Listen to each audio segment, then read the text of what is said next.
The Committee of the Whole is back in order. Colleagues, we are on Department of Chamorro Affairs. OFB, please make your presentation.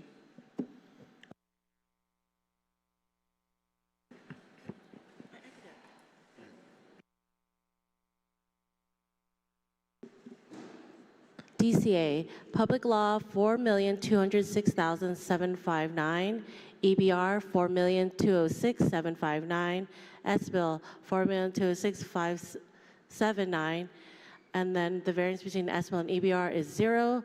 They are anticipated to last for May 1,240,502. Thank you. Department of Chamorro Affairs, Mr. Speaker. Senator Gumitauta.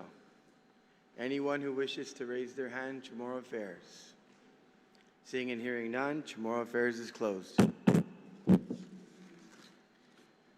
Department of Military Affairs, please make your presentation, OFB. DMA 2026 1,197,710, EBR 1,420 or 442,579, S-Bill 1,191,006 or 068, S-Bill versus EBR, negative 251,511, and their anticipated last for the May CRER, 600,686.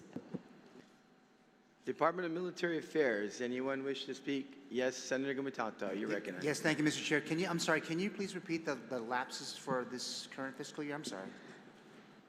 Based on the May CRER, anticipated lapse or projected lapse is 600,686.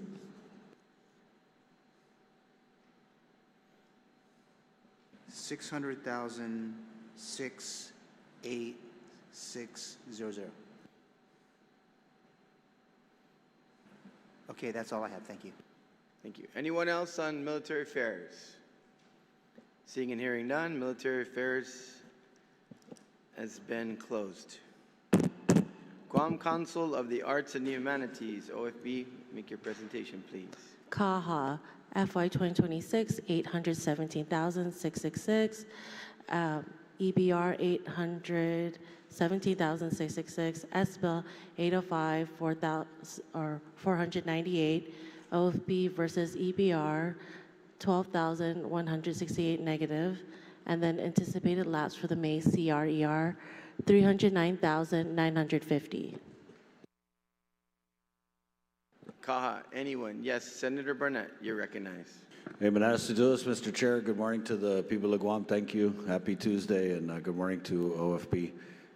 Can you just explain the reduction from the prior fiscal year where we had appropriated $772,866? It's a $12,000 decrease.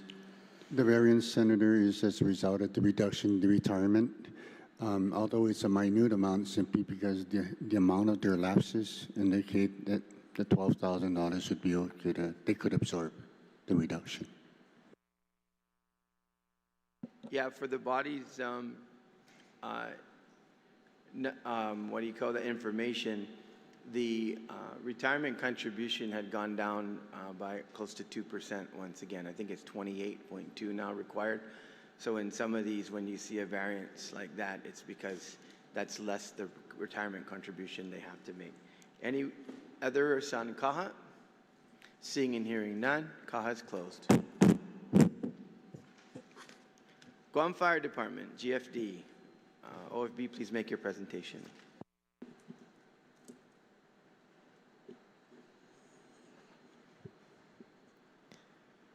For FY 2026, 42,635,735, EBR 43,662,506, S-Bill 42,229,121, variance between S-Bill and EBR negative 1,433,385, and then from the May CRER anticipated no lapse. Guam Fire Department, Senator Gumitauta, you're recognized. Thank you, Mr. Chair. As we discussed earlier in the chapter, every single public safety agency under this committee's oversight has been briefed on the spending plan in Substitute Bill 266-38, and every one of them is in support of it. And I want to acknowledge the senior leaders of GFD for their honesty in assessing where their operations stand today.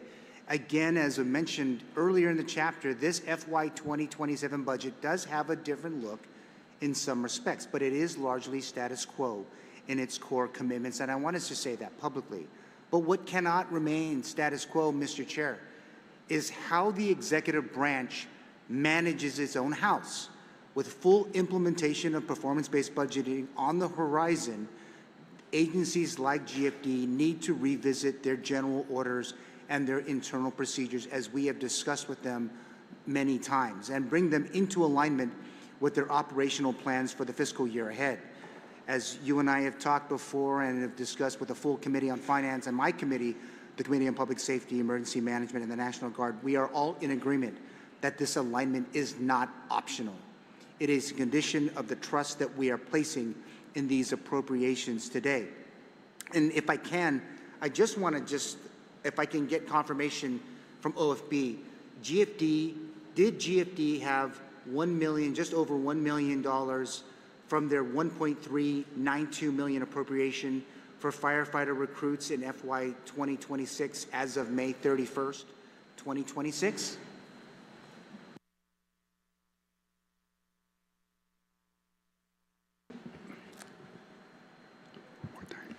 I'm sorry. Does GFD have just over $1 million from their $1.392 million appropriation for firefighter recruits in FY 2026? This is as of May 31st, 2026. I would need to look at the appropriation, Senator, because there were two different appropriations. One was half in the budget bill, the other half was a supplemental to come up with the 1 million. So they're two separate appropriations, but I can find out what the balance. Yes. Okay. That's the balance? Roughly, Senator, what we have in our system is showing about 937,000 still available. All right, thank you so much for that. Can you confirm GFD had around $12.7 million out of its FY 2026 appropriation of $38.5 million available as of May 31st, 2026?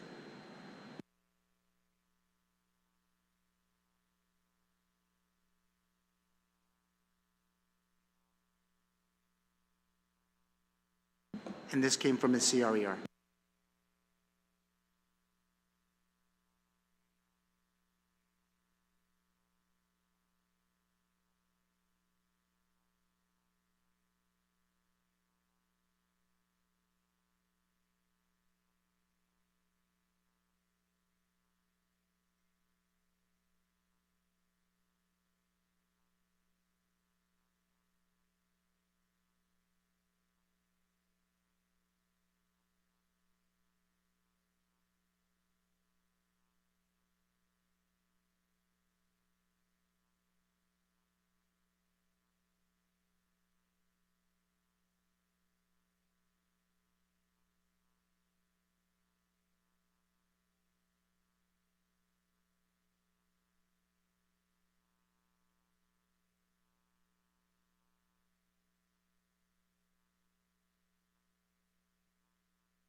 Senator, if you're referring to the 12 million as of the funds available, yes, there is 12 million as funds available.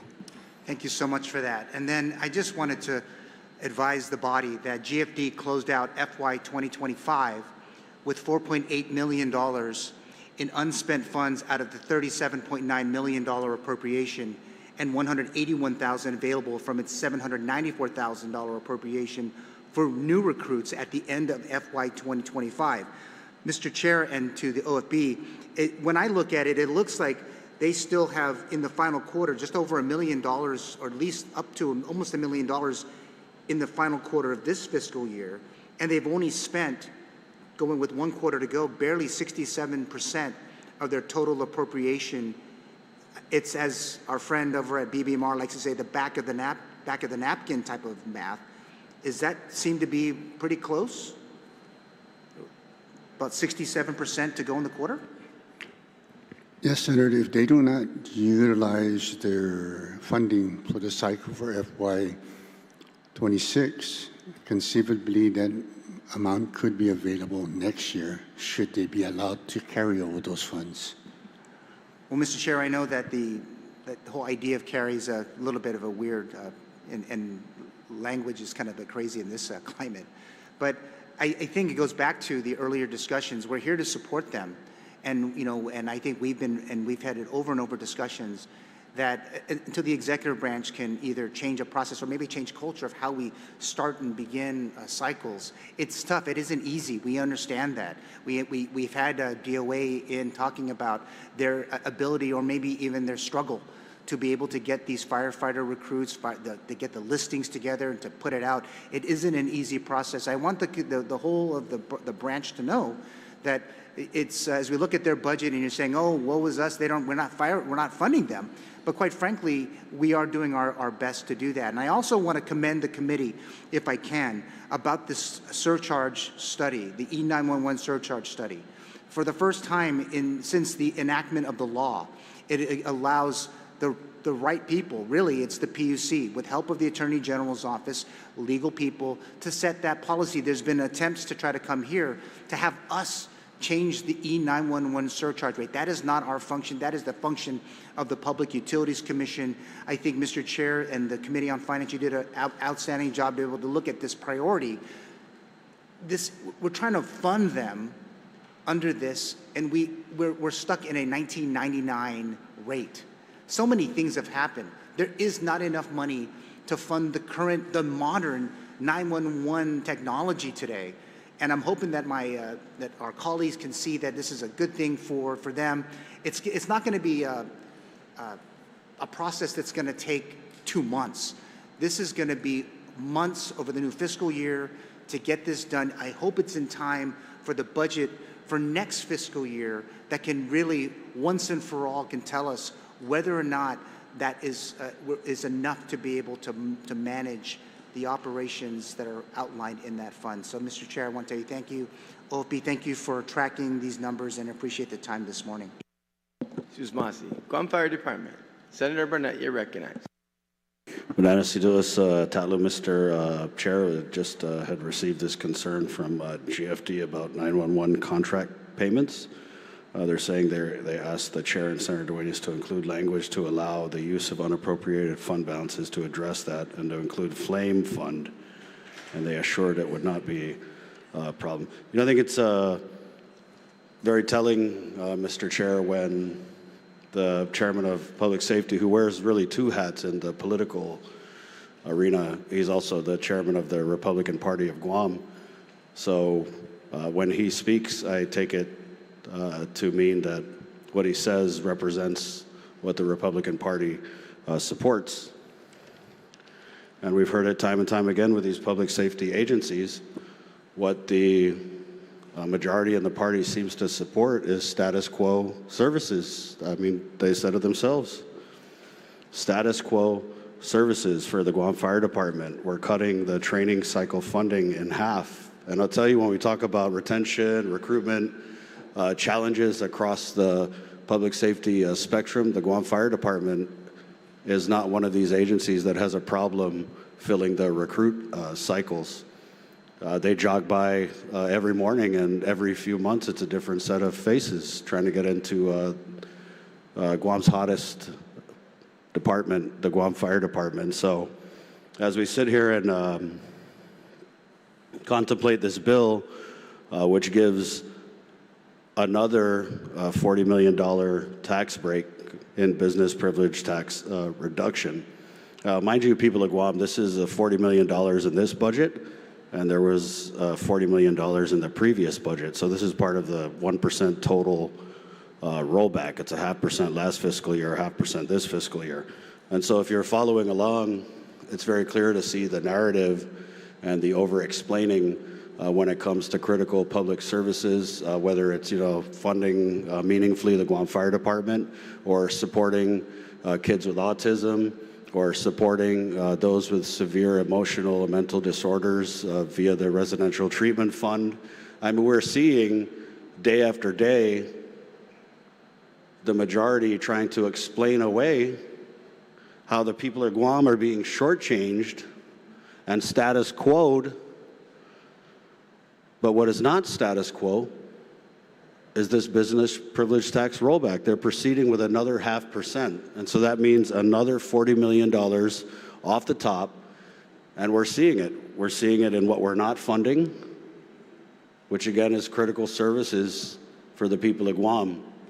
And we're seeing in what's being shortchanged, whether it's cutting these training cycles in half.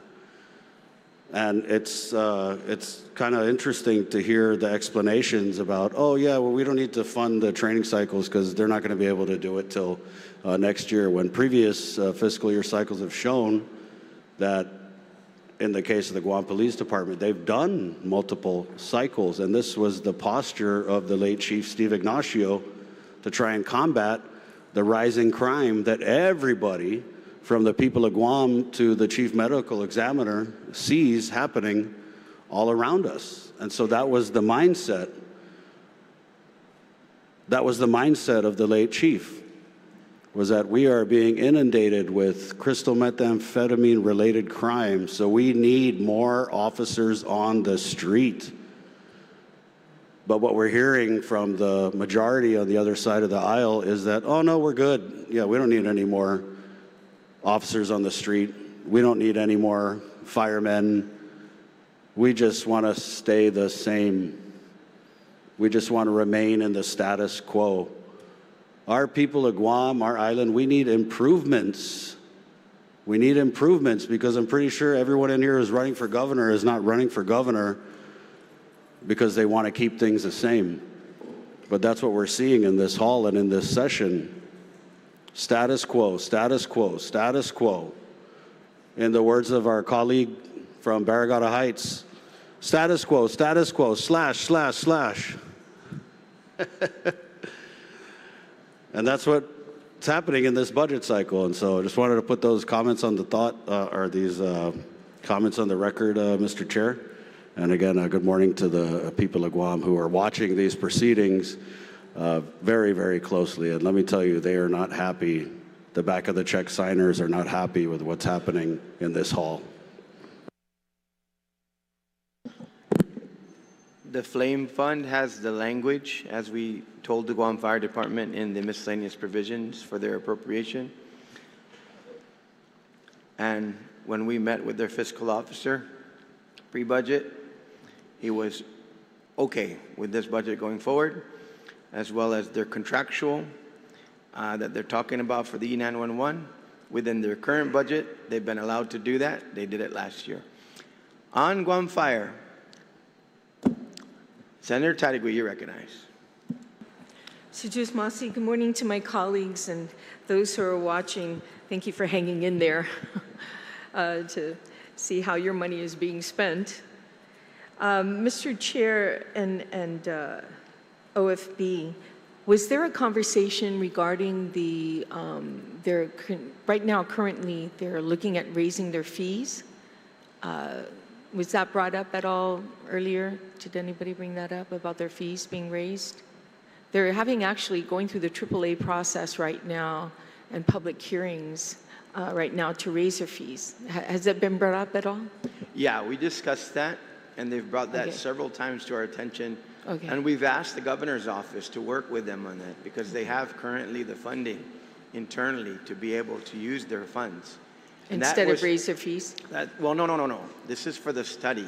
In order to do that, they have to go out and work with the PUC. They got to get a study done that can be presented to the PUC. They're treated like a utility. So the same thing when the utilities raise their rates, the LEAC and all that other stuff, they raise it by their board decision and then they send it to the PUC. The PUC blesses it. Same situation with their fees. Their fees, if you're talking about the E911 under that structure, oh, no, yes. I'm talking about their fees, the ambulance fees specifically. Yeah, we're aware that they're working on that. Okay, so not the procurement, but their raising of the fees. From what I gather, they're literally going out right now, and they've had a meeting in the south already. I think they're going into the northern side and the central. And these fees are going from an astronomical amount to like $190, for transport just on one time. I mean, it's almost 3 times to 4 times the amount that they're being charged right now. Now, when I asked the question about this, and they said they need it because of they don't have the funding for, to fix their equipment, or even to buy new equipment that is expired or no longer working. Will the funding that we provided, Department of Fire, Guam Fire Department, is any of that funding used to augment some of the loss of vehicles, or buying a new fire truck, buying ambulances, or their equipment that's desperately needed? Is any of these fundings for that? It's just considered operations, or have you carved out for equipment and vehicles? My understanding, Senator, is they're very successful right now at writing grants. I believe the last several fire trucks they've gotten have been from federal grants. I know that they're currently actively writing quite a few federal grants as well. But as far as operationally, the design of this budget is to ensure that they have the operational funds to be able to do their contracts for repairs with their vendors and the like. That is embedded in their operations. Okay, so this is the reason why they're going out, trying to raise their fees, because if they haven't, we're talking about the need of new fire trucks, the need of new ambulances. So, but I just very concerned, Mr. Chair, because this fee increase is almost double the amount that's being charged right now. And you're looking at individuals now having to make a choice. Do I drive myself to the hospital myself because the ambulance costs now $193 for one transport? People taking, their own cars and literally speeding down, Marine Drive to get to the hospital. It's concerning, very concerning. If there's any way we can help augment, to keep the prices down for our people, especially when it comes to ambulances, the need of those who are in desperate need, life or death situations, then we need to look thoroughly into helping the fire department and providing some kind of avenue to replenish their vehicles and their fire trucks. Because, if anyone has gone to any of these public hearings that they're having, I think, if I can, Mr. Chair, I believe there's one coming up. The people need to voice their concern about this. And the fire department is doing a great job, and they're making sure they cross their T's and dot their I's when it comes to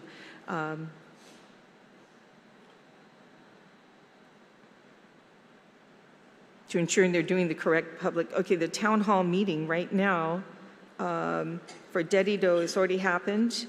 I'm trying to find the next time so that the people who are listening can actually hear when the next meeting is. I'm trying to find it. I know I have the schedule here. June 9, June 12, June 17. Also printed on those days. These are the dates that they submitted. Okay, I think, Mr. Chair, they actually finished. No, there is one more. But anyways, I don't want to delay it anymore.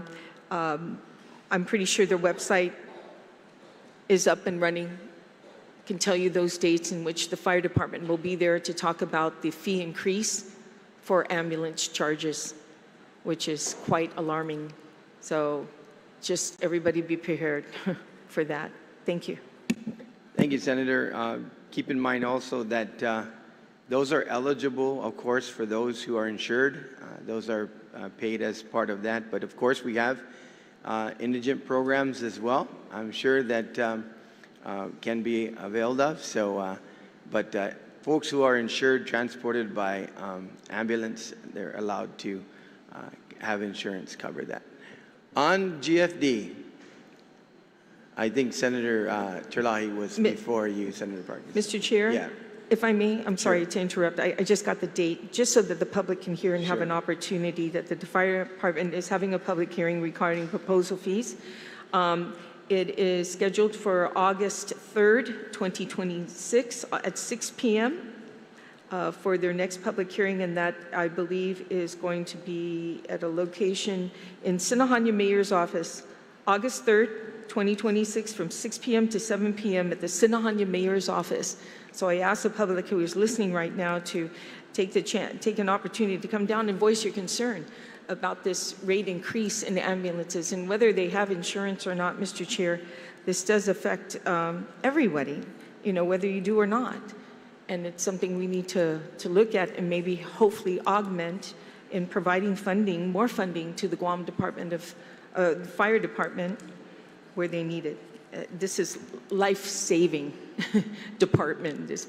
So it's not something we should just ignore at all or bypass. Thank you. Thank you. Senator Chulai, you're recognized.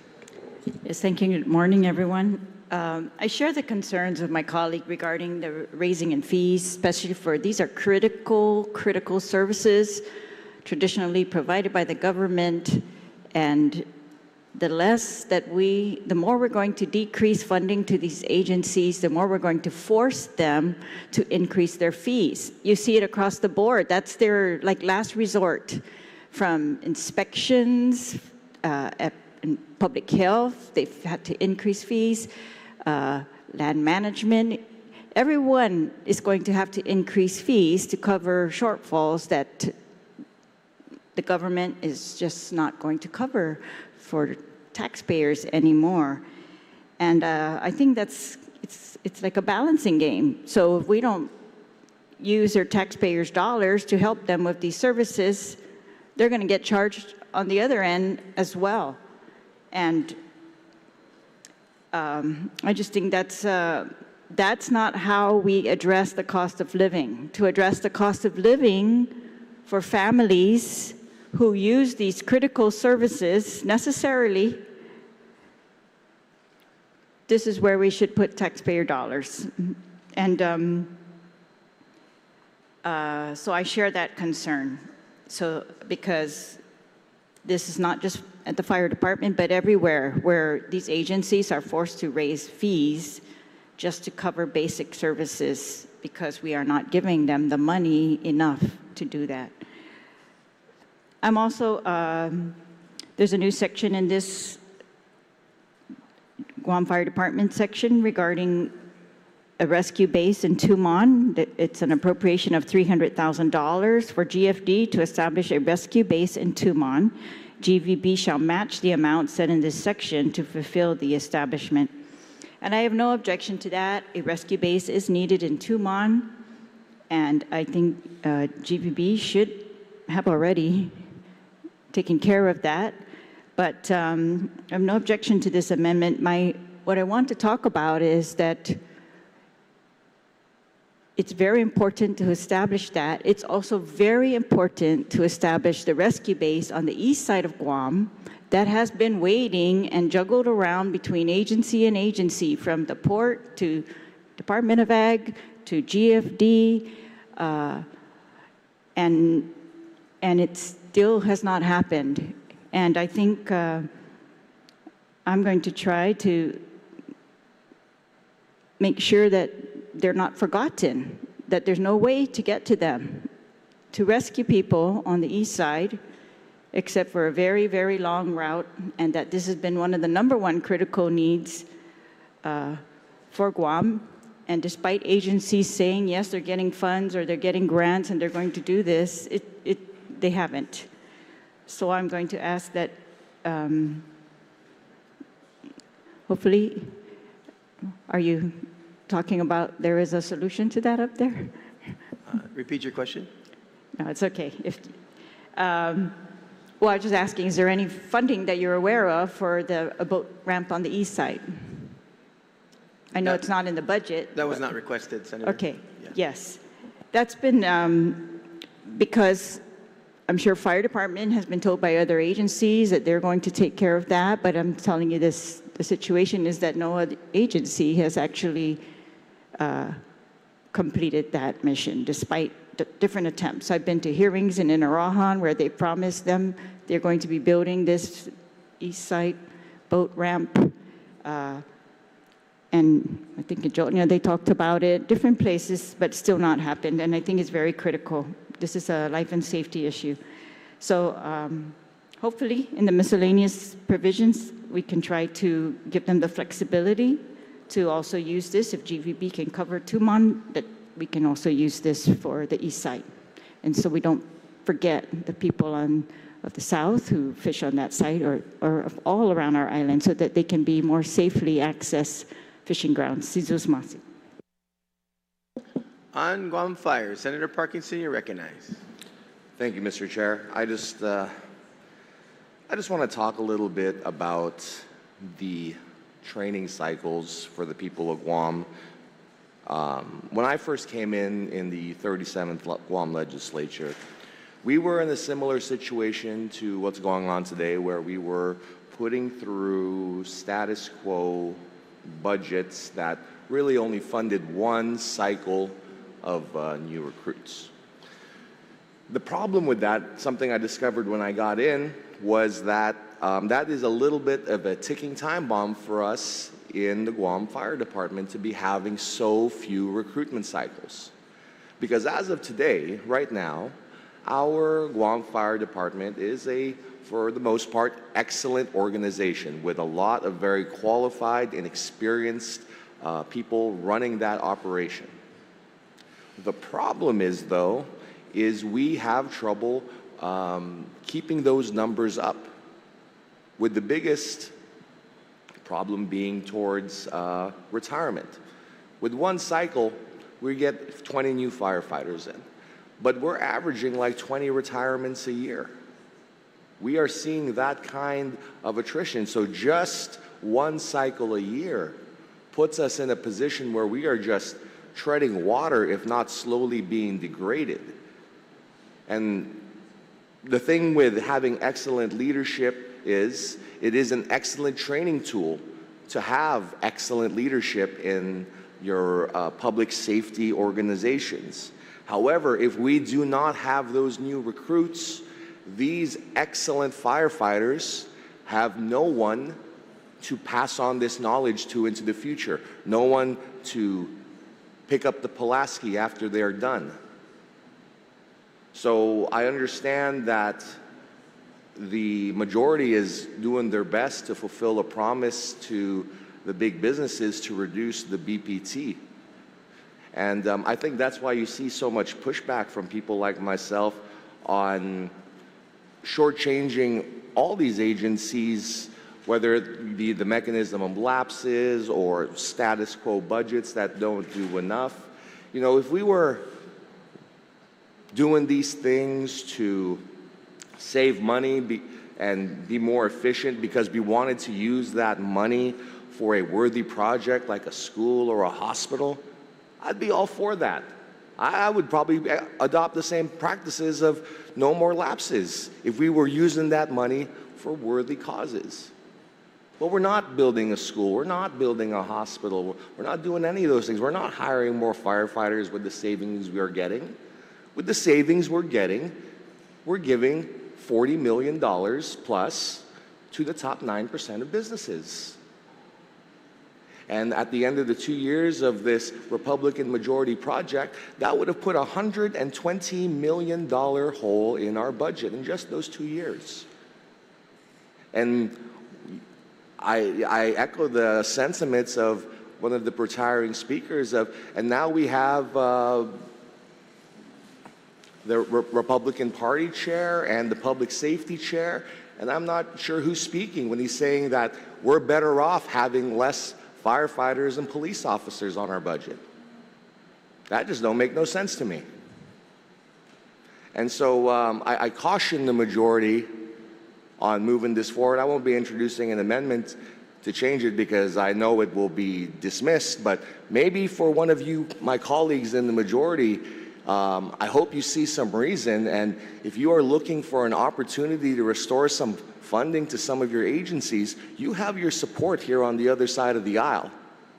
You have your support there, and please consider it.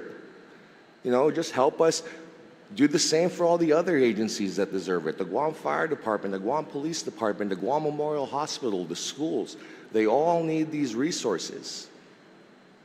I wish we could go back in time and go back to a 5% BPT. It's not going to solve all the problems because we have a lot of problems. But it doesn't put us $120 million in the hole 2 years later in our effort to solve those problems. And the Guam Fire Department, this talk about, we're not sure if they can raise their fees and we're going to cut their training cycles, that serves no one. It just makes an excellent organization be further victim to the degradation of time and neglect. So let's not neglect any of our agencies, much less the ones that are doing a very good job right now and need to be continued into the future. Thank you, Mr. Chair. Thank you. Mr. Speaker, can you take the chair? Mr. Speaker?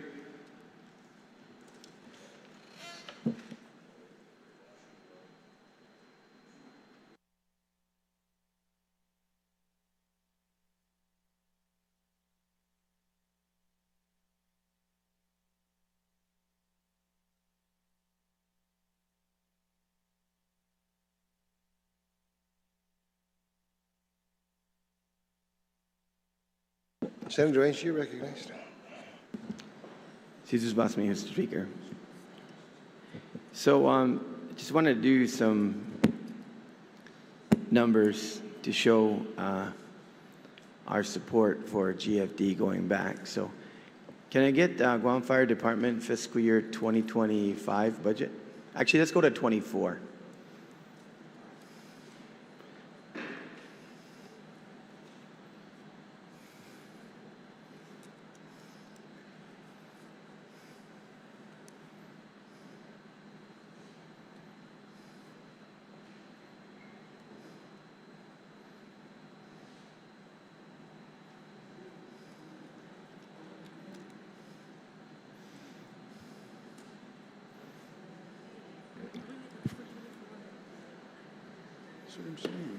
For FY24, Senator, was 38.3 million.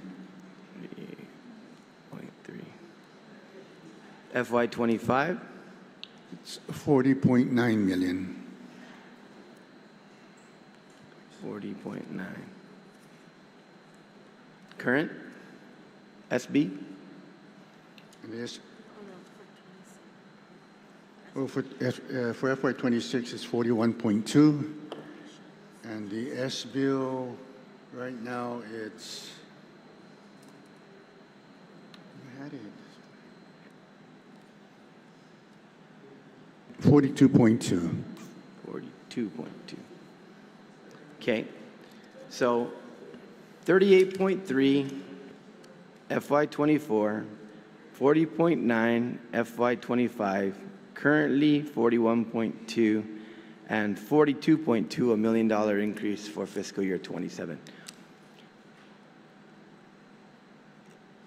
When we sat down with their fiscal officer, Steve, didn't we have a good conversation? And their fiscal officer say they know that they could live within the ceiling when we said this would be their ceiling in the SB? Yes, Senator, I would say that our conversation was very fruitful by the end, and that the amount that we told them would be their ceiling, they said they will probably be able to live with it.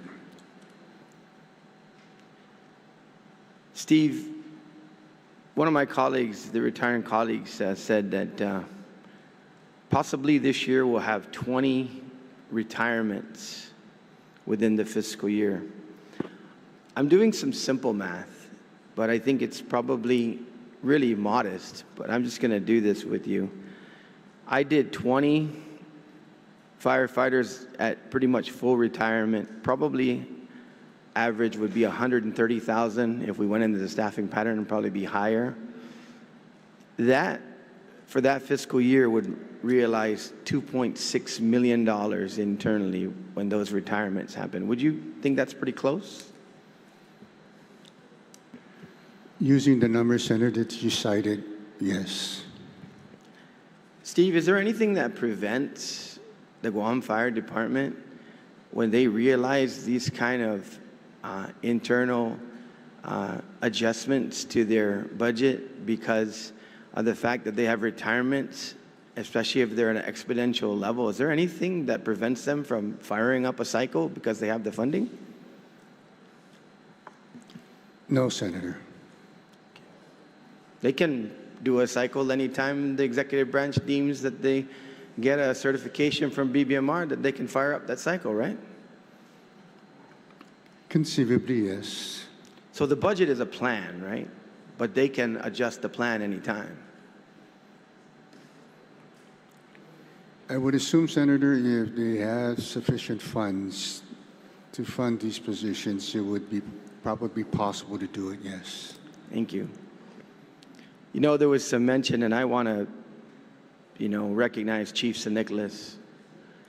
He had the discussion on the floor here about the east side boat ramp and all the other stuff. That has been his passion for a long time. A lot of that has been contemplated under working, also on federal grants, on opportunities, going forward. We know that these things are large capital outlay programs, and they need to be funded in a way where, for some reason, we haven't been able to execute his very well put together plan. But I know that that plan is in place, and it contemplates resources outside of the general fund. We keep talking about how we need to subsidize with the general fund, which is absolutely true. No question, from time to time. What we're doing here, Steve, and I just want to get this on the record, is what your job, and I asked you to defend this budget, and you said you could. What your job is to make a proper spending plan for the government for the entire fiscal year that you believe they can work with, and any other encounters with regard to fiscal responsibilities can be taken care of by either the executive branch or the legislature coming back for supplemental appropriations. Is that accurate? Do you defend this budget? That is the ultimate goal, Senator, of any budget, is to allocate the limited resources it has within a given period of time and make sure that these resources are allocated to the best and hopefully sufficient enough to cover the services required within that period. Thank you. Do you defend this budget? Absolutely. As I close, and I'll say this a couple of different times, some of the loudest voices on the other side of the aisle voted no on the fiscal year 24 budget, voted no on the fiscal year 25 budget, voted no on the fiscal year 26 budget. So some of these people that are trying to stoke, agencies and the fear of people, these same people vote no, no, no every time and try to take credit for what exists. I sympathize with the former chairman. I think half of the time or most of the time, he was scrambling together to get 8 votes, although he put so much good in budgets, and you did so much good, Steve. But we know the voting record, and we can pull it up, and every time across the aisle was no, no, no. Thank you, Mr. Chair. You're welcome. Okay. Any other senator wishing to speak on Fire Department? Any other senator wishing to speak on the Guam Fire Department? No other senator wishing to speak on the Guam Fire Department? Guam Fire Department is closed.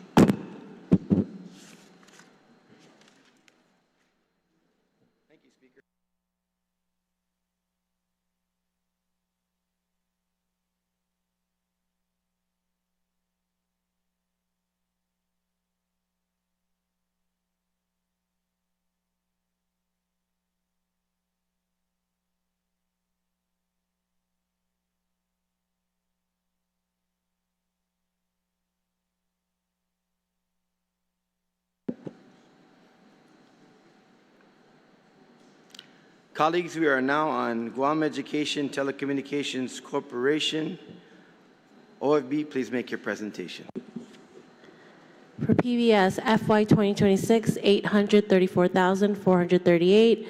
EBR, 1,804,438. S-bill, 1,455,776. Variance between S-bill and EBR, negative 348,662. And then anticipate from the last CRR, since it's not in general fund, it's showing no lapse.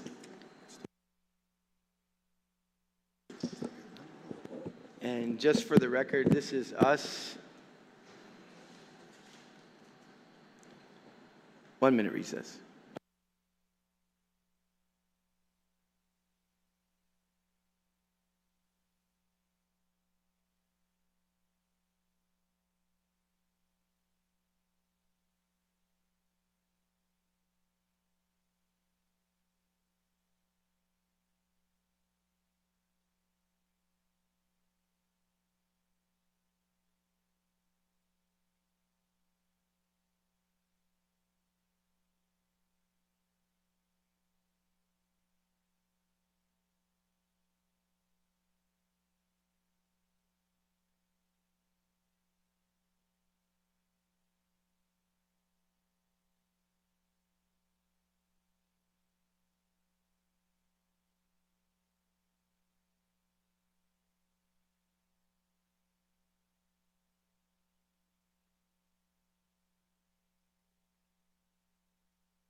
Public broadcasting. Anyone wish to speak on public broadcasting? Senator Tadigui, you're recognized. Oh, shoot. Okay, where we are. This is an increase of close to 800,000, a subsidy from the government. And this is coming from the educational fund, the increase? Is that correct? General fund subsidized it. I have here, Mr. Chair, showing Guam Educational Facilities Fund for the Guam, this is PBS? Am I in right chapter? PBS? Yes, through the GEF funding. Okay, so it is from a special fund then? Right, created but specifically? As we know, if there's a shortfall, the general fund will cover it, yeah. Okay, so we are increasing it 834 compared to, in FY26 it was 834,438. The increase of $970,000 additional, is that correct? Right, okay. And this is coming again from the Guam Educational Facilities Fund. What was it trailing on the CRER? Was there any shortfall in that for FY25? Yeah, keep in mind, once again, when we talk about GEF right now, it's all over the place because this is the taxes. Yes. That have yet there's to be no way to paid. track that right now. This is revenue tax, not putting out the tax bills. So it's 19 million, I think, short, but that's not true at all. It's because we won't collect those taxes until December. Now I remember it. How are we going to justify an increase if the funding that's coming into the Guam Education Facilities Fund, so you would have to utilize, so you're anticipating, Steve, that in FY26, there is a shortfall because not all the taxes have been paid as projected for property taxes. So in FY26, first question, do you anticipate a shortfall in FY26 in this particular fund? Yes. Okay. And is this particular fund, because of the shortfall, you think the excess revenue will cover, I mean, that's what they've been doing, every end of the fiscal year, the excess revenue is requested to be used to cover the shortfalls, or the governor uses her transfer authority to cover the shortfalls of it. But they always put this in the CRER to cover shortfalls of special funds that don't meet the projected revenues. So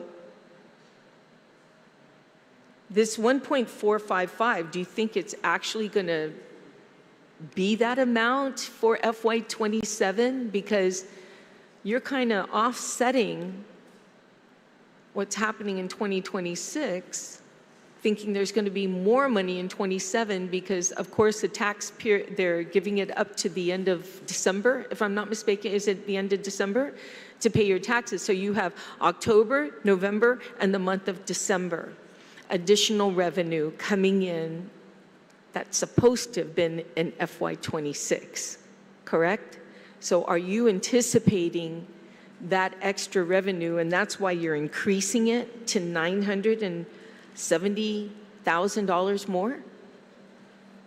Is that why we're getting that increase in 27? No, Senator. The extension of the real property tax to December 31st, all it means is that whatever is supposed to be collected in FY26 will be pushed back 3 months into FY27. We did not consider those 3 months of supposedly, as you said, excess revenues in the FY27 budget, nor will it affect the collection of FY27 revenues for the period.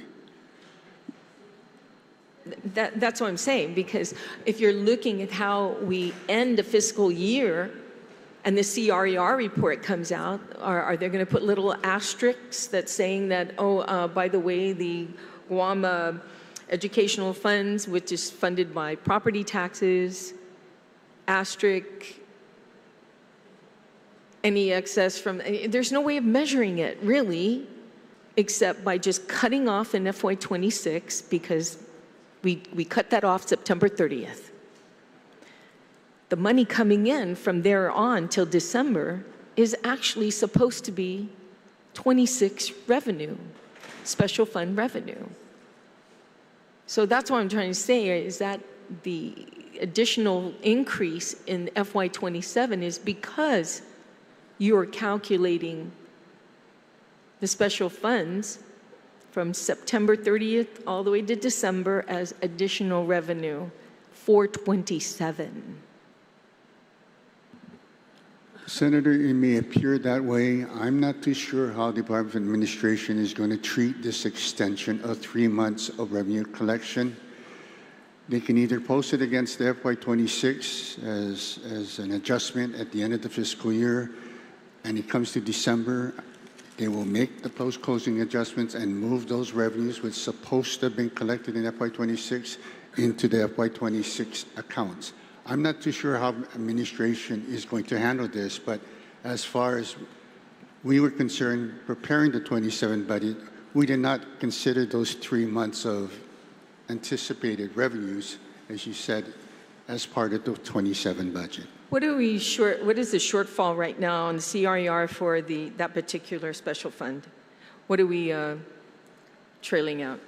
Last time I checked was 19 million, but what is it looking at now? As of the May 26, it's showing about 19.4 million. 19? 19.4. Yeah, $19 million shortfall, Yes. right? Is there any, have you been able to see the CRER report for June? Has that come out yet, or get a draft of this? Have you asked, Mr. Chair, if I can, ask if your committee can request, you've seen in the past, we've had budget hearings before where they gave us a draft of the June, whatever that month we're anticipating. So if we can get a draft of the June CRER report, calculating for June. It's already July. We only have how many days away? If BBMR wishes to, I can make the request. But Yes, that would be very helpful, Yeah. For us to get more in what their projections are. And then, of course, OFB having their projection. This would be very helpful because there will be a shortfall in this area. We all know that because of the taxes. Unless everybody runs and pays their taxes, for FY25, property tax. So But if you colleagues, can, yeah, thank I you, Senator. appreciate that so we can get more of a feel of what we're looking at here. I will make a request, but I Okay, want to thank you. make two comments on this just so for the body, in case there's any other questions. If we go back to the SCS, Lester Carlson made it clear that he believes it's tracking, but they know already that this revenue will end up going into fiscal year 2027, and it depends on how they do their booking, on how they handle that. However, the big, and I thank some senators who asked this question, the big unknown is when or whether they are going to implement the new tax rolls of the study that they just did. They're keeping that very, very close to the chest, and I think they could have, but who knows the reasoning. But the fact is, the anticipation is that in 2027, the real property tax assessment based on the study will be implemented. Whether the administration is going to say that or not, it's up to them. But the fact is that was the intent. They won't give us the number for some reason. They don't want to divulge it. Mr. Chair, if I may just add a little more information to that from what I gather, because I've had constituents, especially in the real estate industry, who have come up to me and asking the concern about the tax increase for property. And I was told that this was back in January. They do not plan on implementing the increase for FY25. But come January 2027, the taxes for property for tax year 2026 will go up 30% for everyone except we passed legislation, Mr. Chair, that says that residentials, people living in their home, are exempt from that 30% increase.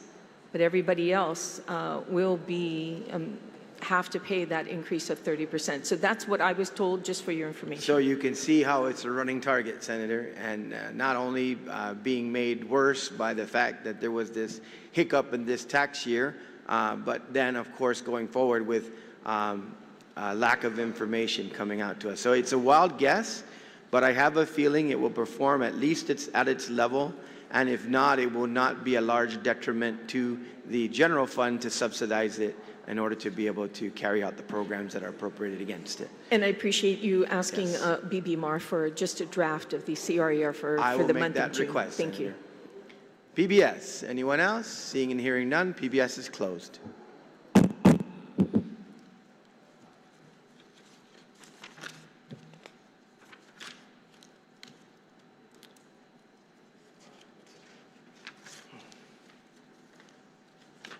Colleagues, we are now on page 111. It is the Chamorro Land Trust Commission. OFB, please make your presentation. FY 2026, 1,526,718. EBR, 1,526,718. S-Bill, 1,526,718. The variance between S-Bill and EBR, 0. For the May CRER, anticipated lapse of 428,029. Chamorro Land Trust, CLTC. Anyone wish to speak on CLTC? Senator Chalai, you recognize. Yeah, if they could just clarify the lapse, is that in general fund or the special funds? No.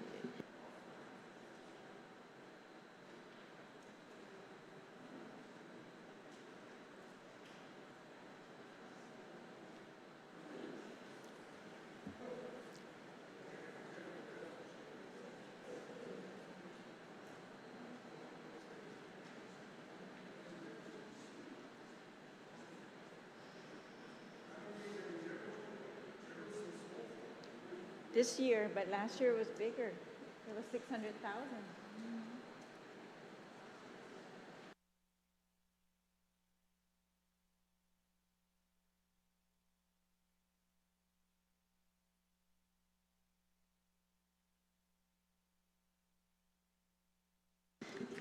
It's from the general fund.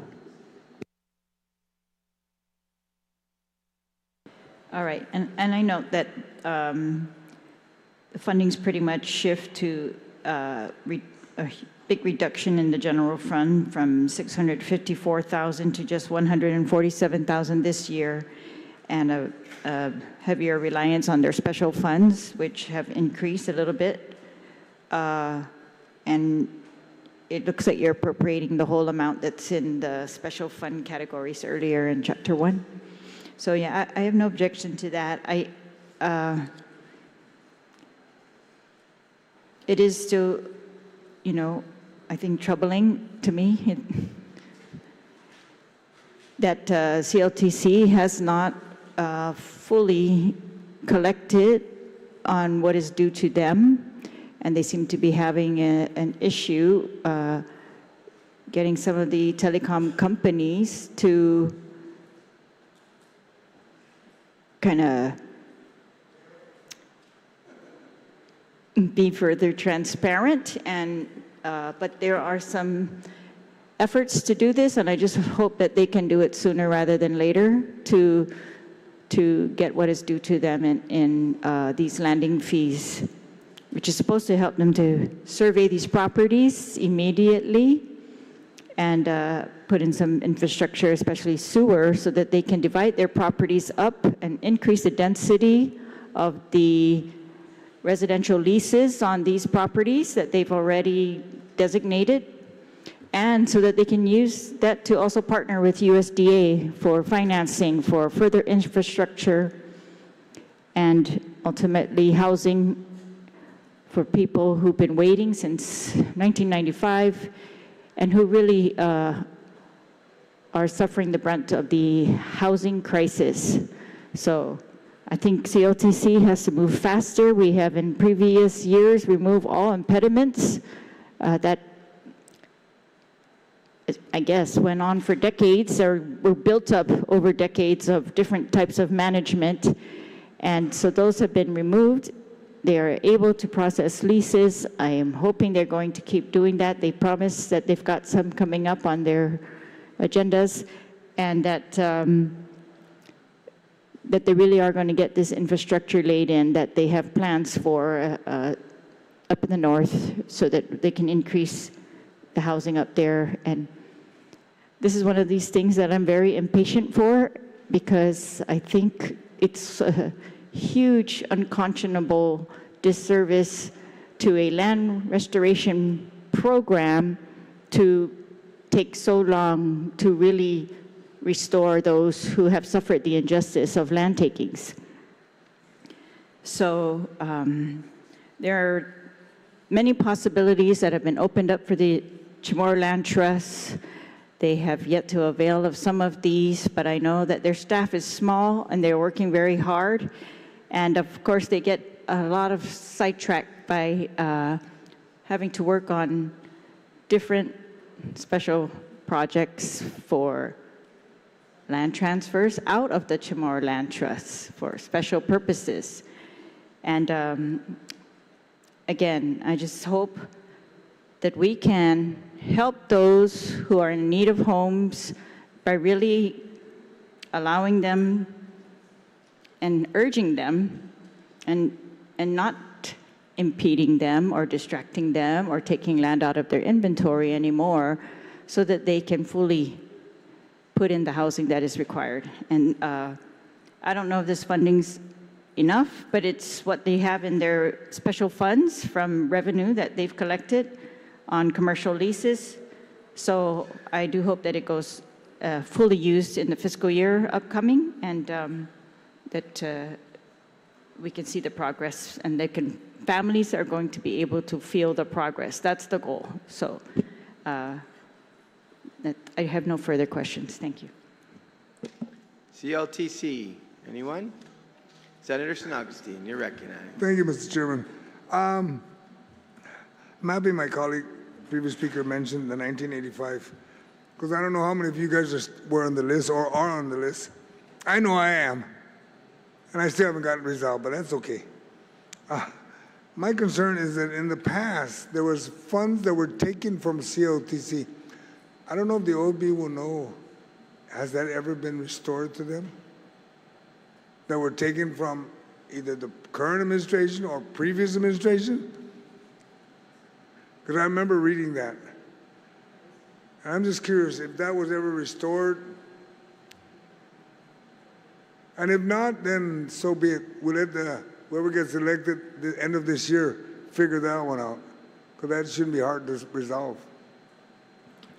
At this moment, Senator, I'm not aware of any of those funds being returned to Chamorro, but I am looking through our system to see if anything shows up regarding that.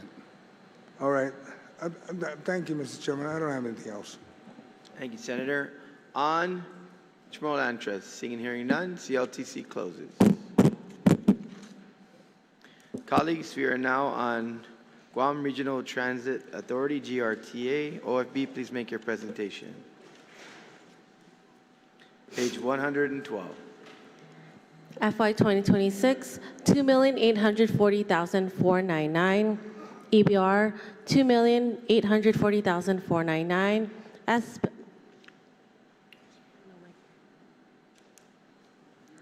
S-Bill, $2,840,499.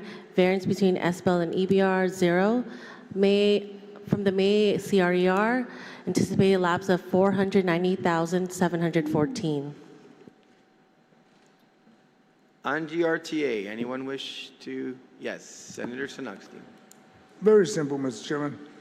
I know this is all general fund, but can OFB maybe tell us, if he's aware of it, how much money was brought in from federal grants?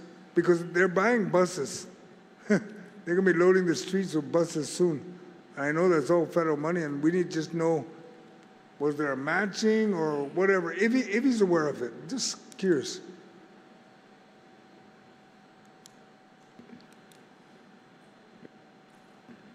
I'm putting up the information now, Senator.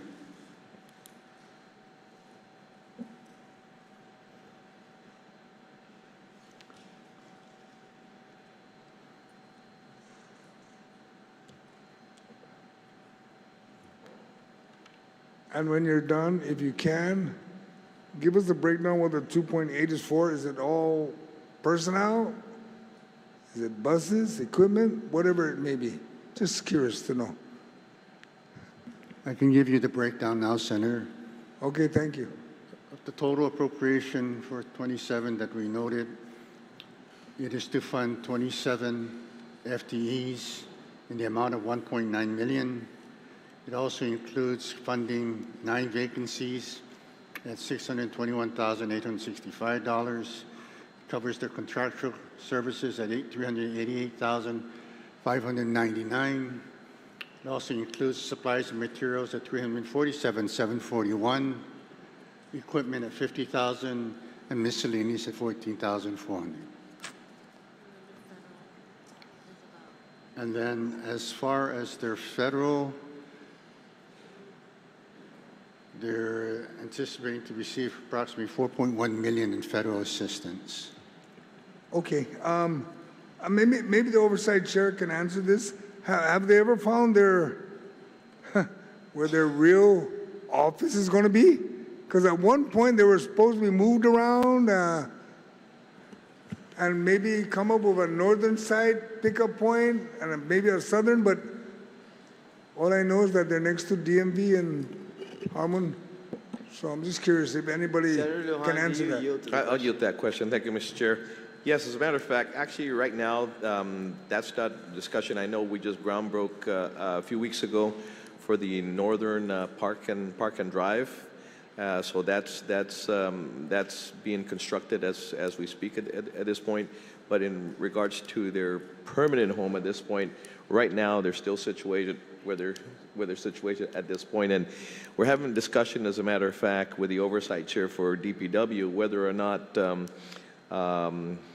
again, whether looking at the possibility, maybe even merging the two agencies, transit into DPW at this point. And we're working on legislation as well to solidify, because right now their position,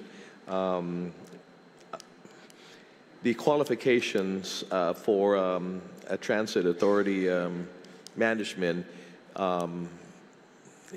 is really hard to fill based on public law. So we're working on that to tweak it to allow folks who have the qualifications here to be able to qualify to again to compete for that position. All right. Has there ever been a thought to do a public-private partnership? There's quite a few people in the private industry that run a busing operation that they may be able to take over. And that's part of again whether or not we're going to assimilate both agencies. So that's the discussion we're having at this point, and in the direction in which we take GRTA. All right. When you identified the Northern Park and Ride, where is that location at? Because I know at one point it was supposed to be at the old Jose Rivera's flea market. Yeah, that's right across, right, Mr. Chairman? Yeah, that's right across, use of that, that's right across the street from the public health. Okay, well then that's on the other side. That's right. You're closer to the farmer's co-op is what you're saying. Yes, right across the street, yes. No, the only reason why I asked that because I know at one point it was talked that they were going to try to take over the old flea market because it's really underutilized.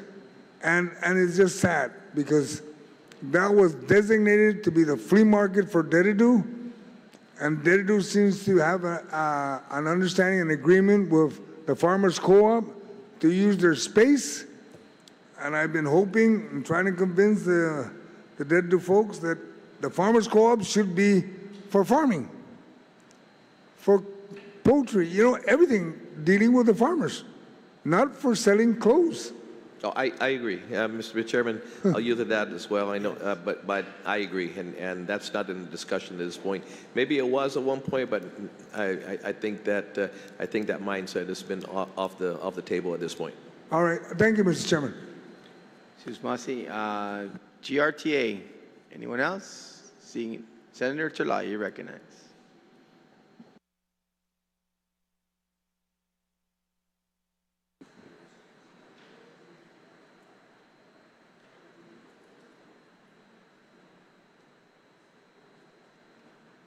Yes, I'm just trying to remember what year that was that we actually did have a hearing on that bill. There was a bill introduced, I think, by one of our former senators to establish a park and ride up in the Dedido Old Flea Market.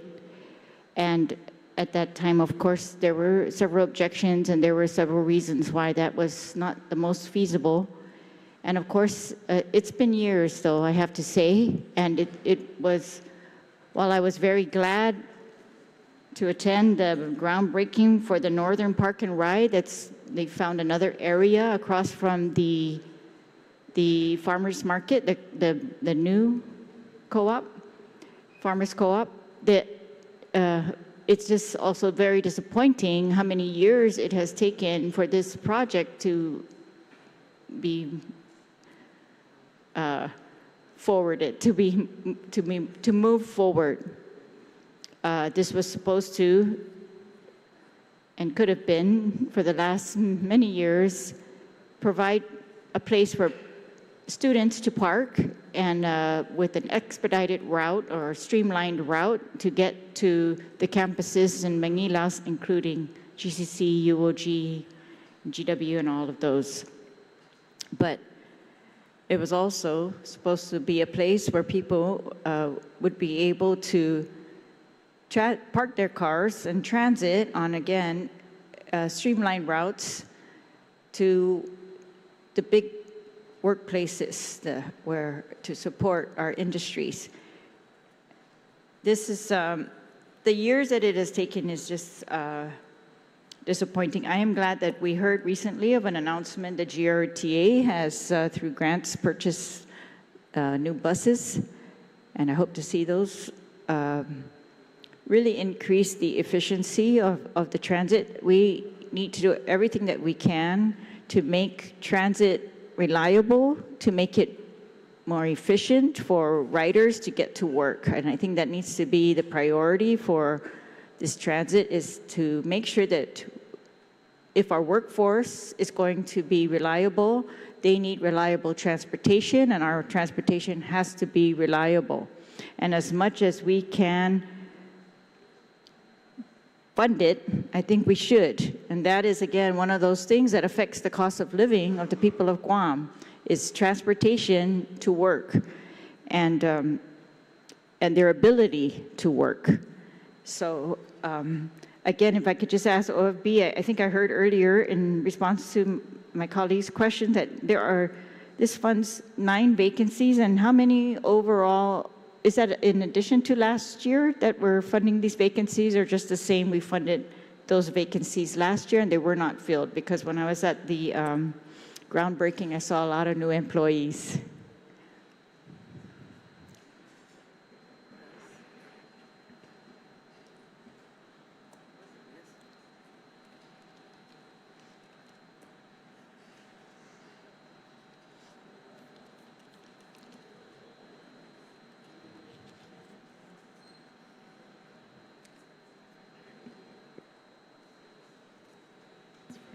You're correct, Senator. There's no change.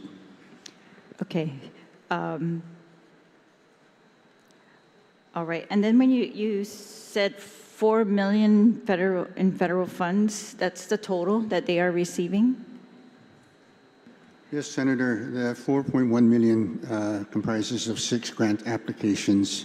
These grant applications are slated to start in May of 27 and expires September of 28. All right.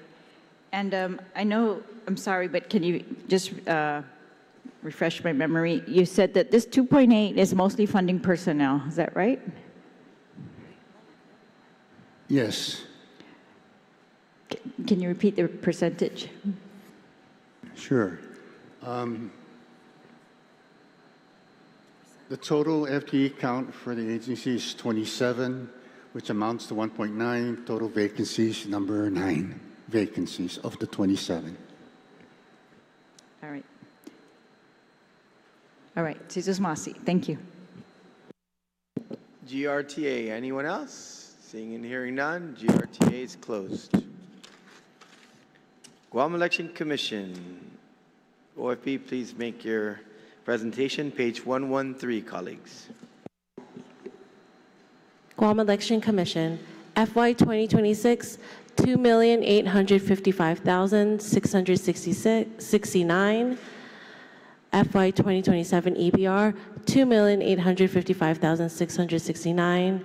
S bill, 2,515,367. Variance between S bill and EBR is negative 340,302, and further anticipated lapse from the May CRER is 922,756. Guam Election Commission, Senator Teitigui. Thank you, Mr. Chair. And to my colleagues, I met with the Guam Election Commission yesterday, stopped by there, and I spoke with the director herself to ensure that this amount was okay with them and that they agreed to this amount and they concurred. Because if you notice, there is a little bit of a slight difference, between the two, but because it's an election year, they need the money up front, for the general election, this election year. So that's why there is an amount lower than it was in 2026. So again, Maria Pangilinan from the Guam Election Commission said, nope, that's exactly the amount of money that we requested for. So there's no doubt about that.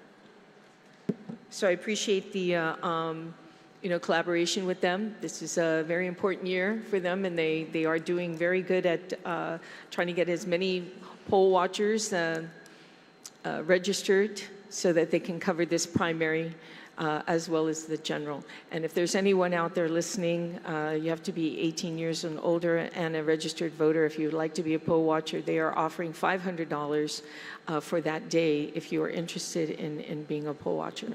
So thank you, Mr. Chair, for the opportunity. Guam Election Commission, anyone else? Seeing and hearing none, GEC is closed.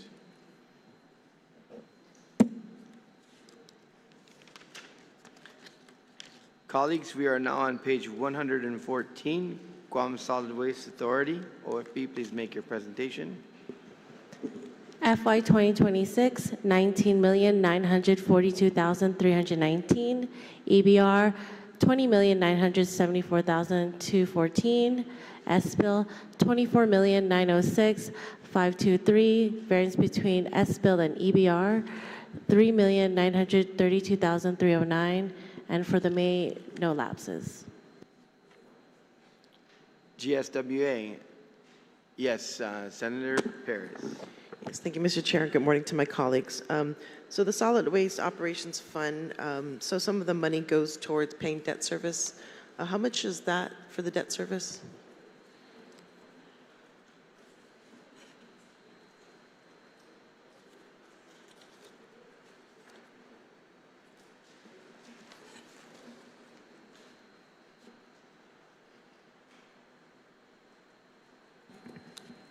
The total amount appropriate out of the solid waste fund for debt service is $2,994,875. Okay. And then in regards to the universal trash collection, did they discuss the amount of money that's needed for that in your discussions? Did you discuss that?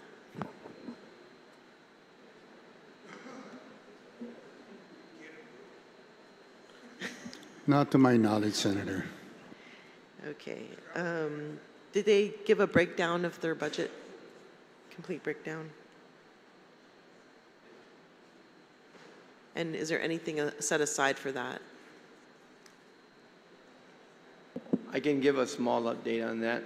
Okay, I appreciate it. As the vice of the committee, we did meet with them, and they are prepared to take care of their side in terms of what they need for the rollout carts, but there will be a subsidy at some point requested for outside of their mobilization. So they are ready to launch the program, but they are working with the committee.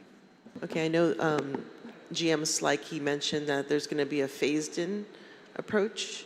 And so I think, is it as soon as this coming fiscal cycle that they're going to roll it out? And is it going to be phased in? Yeah, there's a discussion on phasing it in, but if there's an ability to get a subsidy, and we're working with a special fund on that, but we'll see that. But that's the discussion right now. But they will definitely roll it out. But whether or not they go full at one time or phased is under discussion. Do you know the amount, the price tag on the? Not the total right now, but Okay. looks like they can handle at least probably up to 50% plus of it. Okay, and which special fund are we talking about? We'll be working with EPA on that. I see. Okay, all right.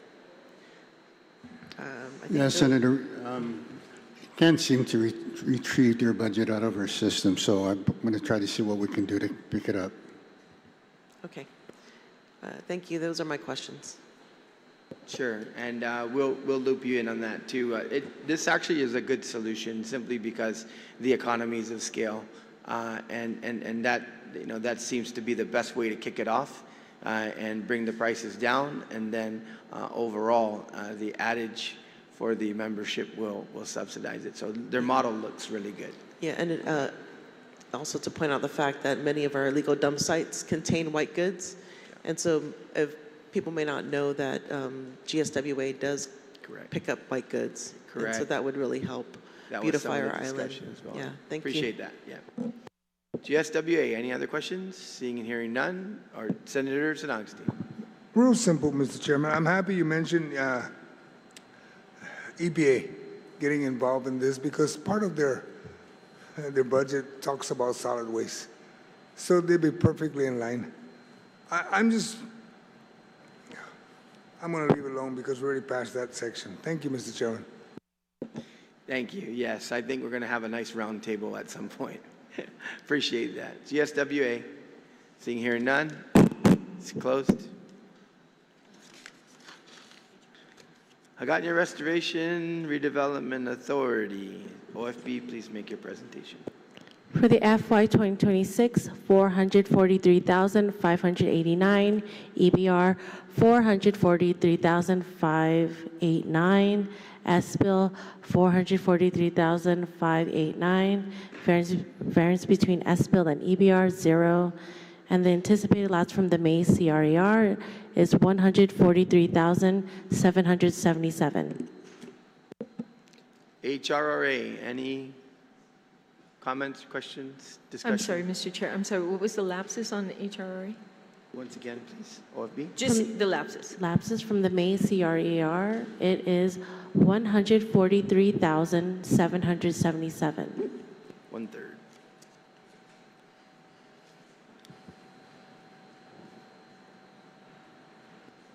What do they do?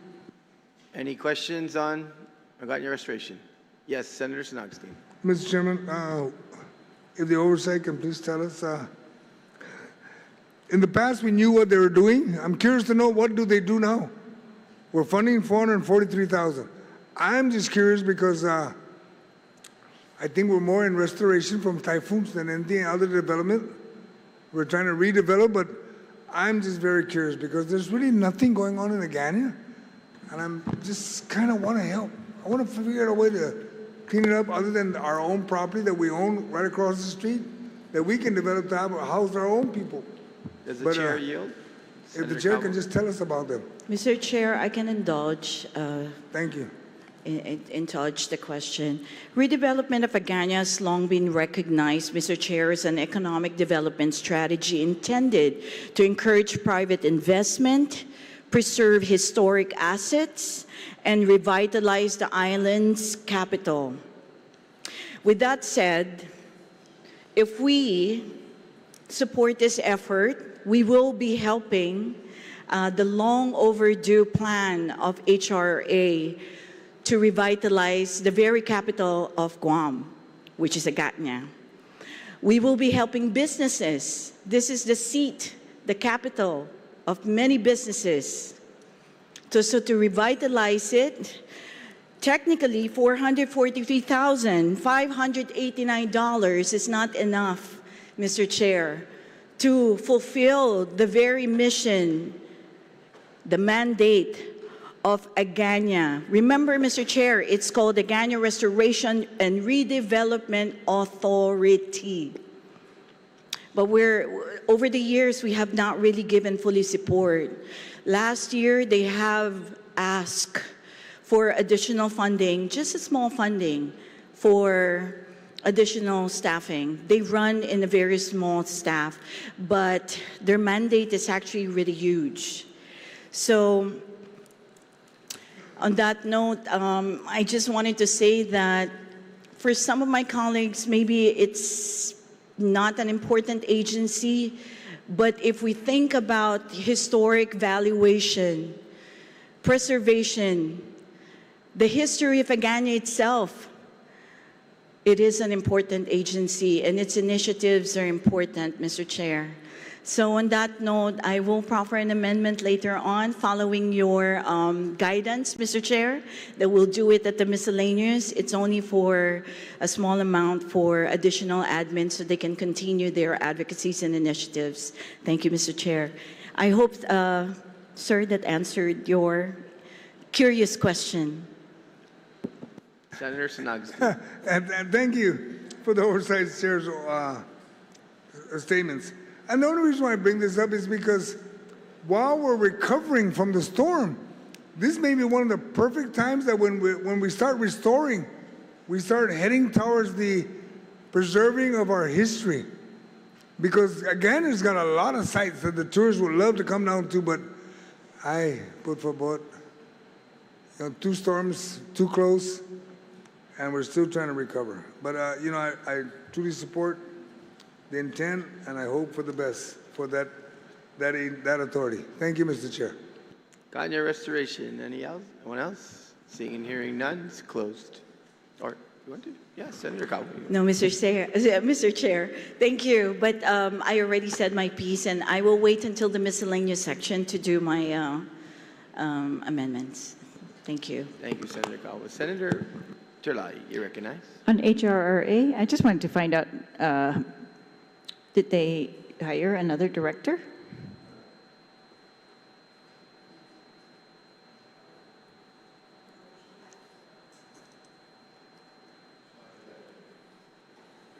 Does the chair yield? Is that for the chair? Sure. Okay. Does the chair yield? Right now, it's just a transition period. The director will step So down. they have an acting. Yes. Okay. All right. I thought there was an announcement, no? Okay. Sounds like there's an acting. All right. Thank you. Okay, so we are closing HRRA. Closed. Y Comisión y Finotsamoro, Dani Finanaguan, Historian y Nananata, Tan Tau Tau Tanu. Any conversations on Y Comisión? After the presentation. For FY 2026, 726,566. EBR 864,566, S-Bill 726,566, variance between S-Bill and EBR negative 138,000. From the May CRER, anticipated lapse of 577,286. Y Comisión. Anyone? Senator Perez. Just, can you repeat the lapsed amount? Based from the May CRER, anticipated lapse of 577,286. Y Comisión. Okay, it's closed.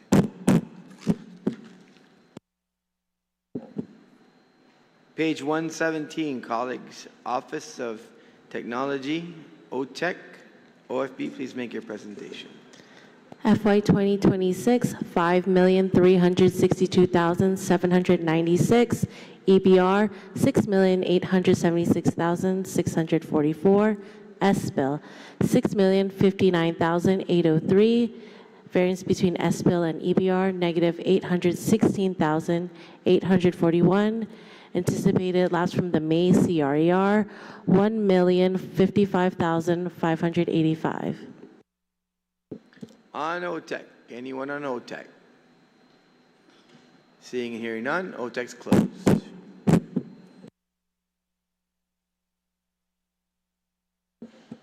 Colleagues, we are on page 118, Bureau of Women's Affairs. OFB, please make your presentation.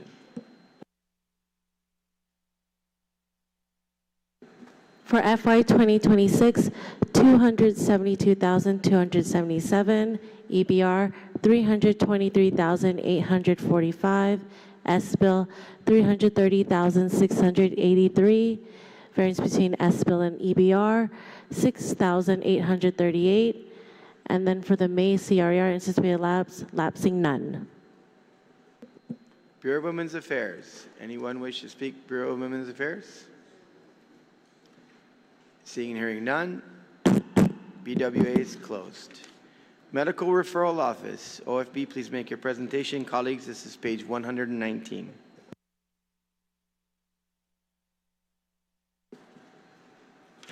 For FY 2026, 665,849. EBR, 665,849. S-Bill, 665,849. The variance between S-Bill and EBR, 0. And from the May CRER, anticipated lapse of 525,036. Medical Referral Office. Yes, Senator Tadigu, you recognize. Thank you, Mr. Chair. Medical Referral Office under the Governor's Office has how many employees on Guam? And what is the contract amount for off-island in California and the Philippines? You heard that 500,000 lapses, right?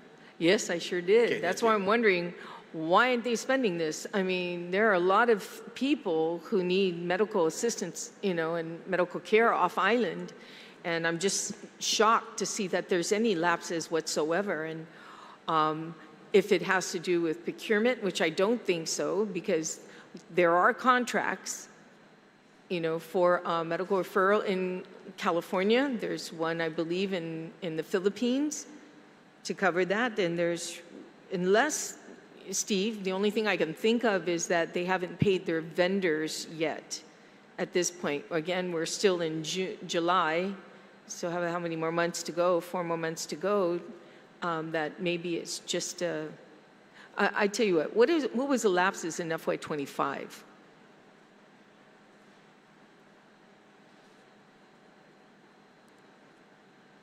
Total lapses for FY25 is 177,000. To your question regarding how many employees that are stationed on Guam, it's a total of 7. The contract amounts for the Their contract amount is $177,984. is the contract amount for where? Los Angeles or the Philippines? And is there any other location other than those two that have assistants there? They have contracts there? I'm trying to check whether or not their budget breaks it down by the 2 offices. Okay, so right now you're just showing 177,000 in contractual services? That's what it's showing in their digest, yes. So it's just a matter of splitting that up. But did they tell you, other than, do they have one now in Taiwan? I know that there's a great opportunity for us to utilize the medical facilities in Taiwan as well. But right now it's just LA and the Philippines, those contracts?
Yes, Senator, in their 27 budget, they did not provide a breakdown of the 177,000 under their contracts.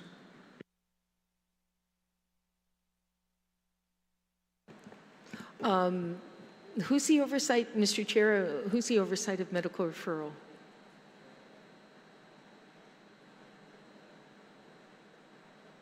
I don't know that we have medical referral office. Under the governor's office? Nothing? Governor's office. That would be me, I guess. Okay. Have you had an opportunity to, you know, look into that to find out what the contracts are? And I haven't. I wasn't aware that this situation existed. It hadn't been brought to my attention. okay. Okay. Maybe we can make some phone calls. I will make some phone Yeah, calls please, now. to find Yeah, out what the sure. situation, and the contract amounts for those locations and any other areas that, that we also service. Thank you, Mr. Chair. Yes, I'll have my staff Okay, thank take a look at that, and glad this came up during the budget hearing. Medical referral office, anyone else? Okay, it's closed. Colleagues, we are now on the Guam Ethics Commission, page 120. OFB, please make your presentation. FY 2026, 552,680, EBR 552,680, S-Bill 579,479, variance between S-Bill and EBR 26,799, and from the May CRER, anticipated lapse of 69,616.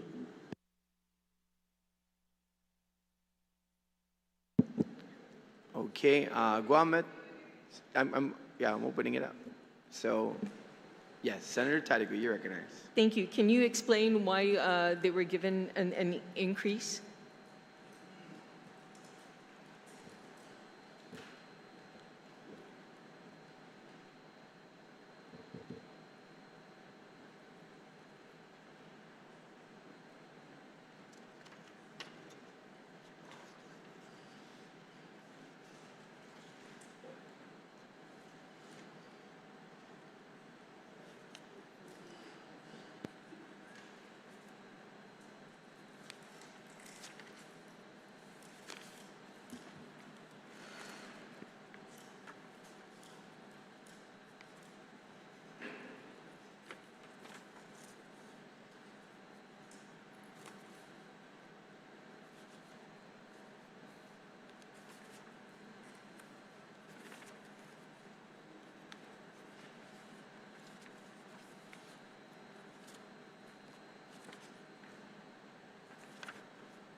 Yes, Senator, we funded one position, one new position.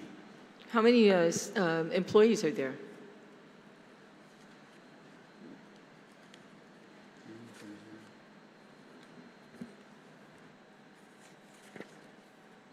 There are currently 4 on board. Four? 4. Are any of them contract attorneys that have been contracted?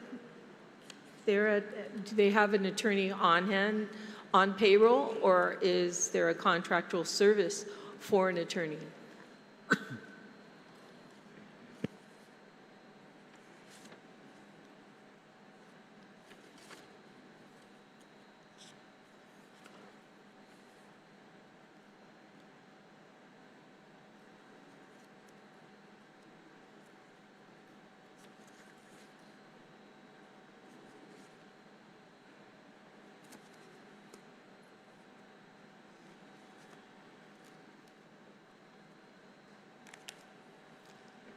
I believe, Senator, there is a Contract.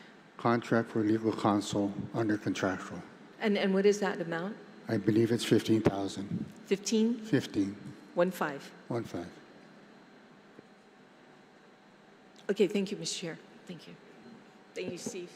Ethics Commission, yes, Senator Perez. Can you repeat the lapsed amount? For the legal counsel, it's 15,000. Sorry, total lapse for Oh, the ethics? lapse amount. $69,616. Okay. Okay, Ethics Sorry. Commission. Yeah, do you know what this money is going to be used for, or was meant to be used on?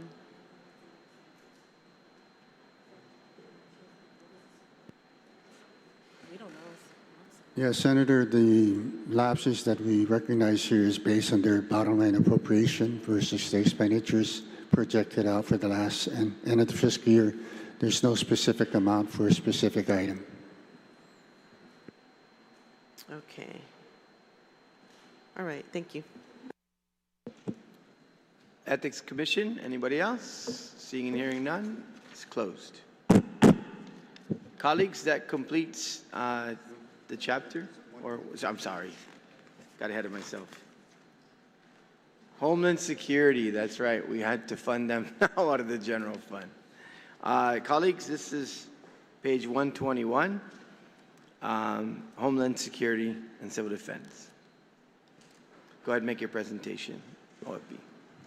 So for FY 2026, it's none. From the EBR, the request is $1,502,252.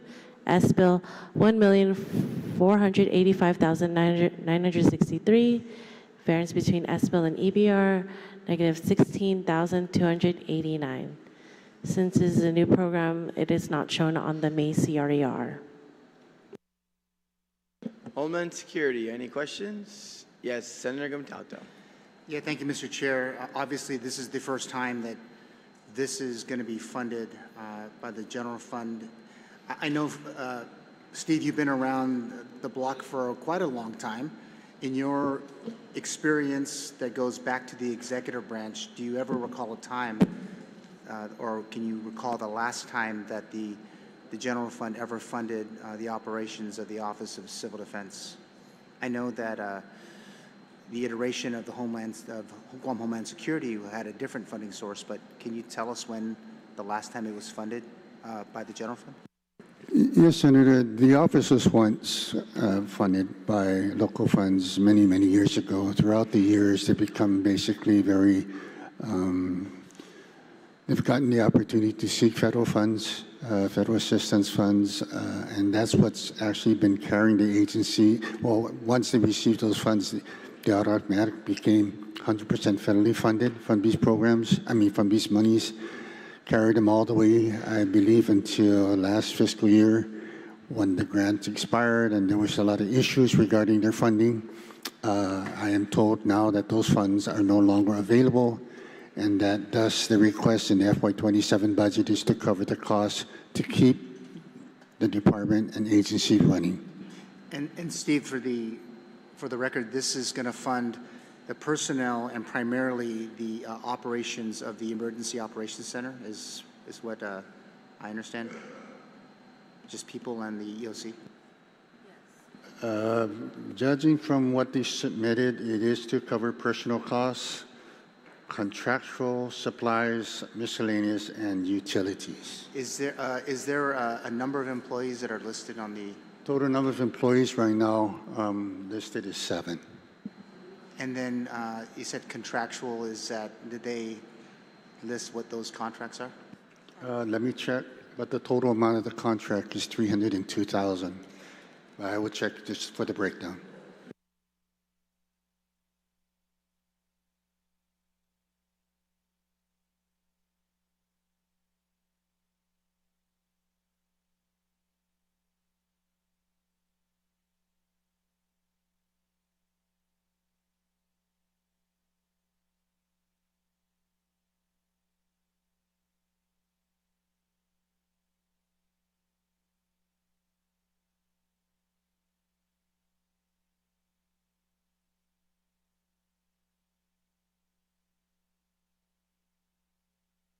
Senator, they list around 27 items in their contractual, ranging anything from Xerox copier lease to utility service specialist to air conditioner maintenance, janitorial services, official vehicle maintenance, mule maintenance, data management services.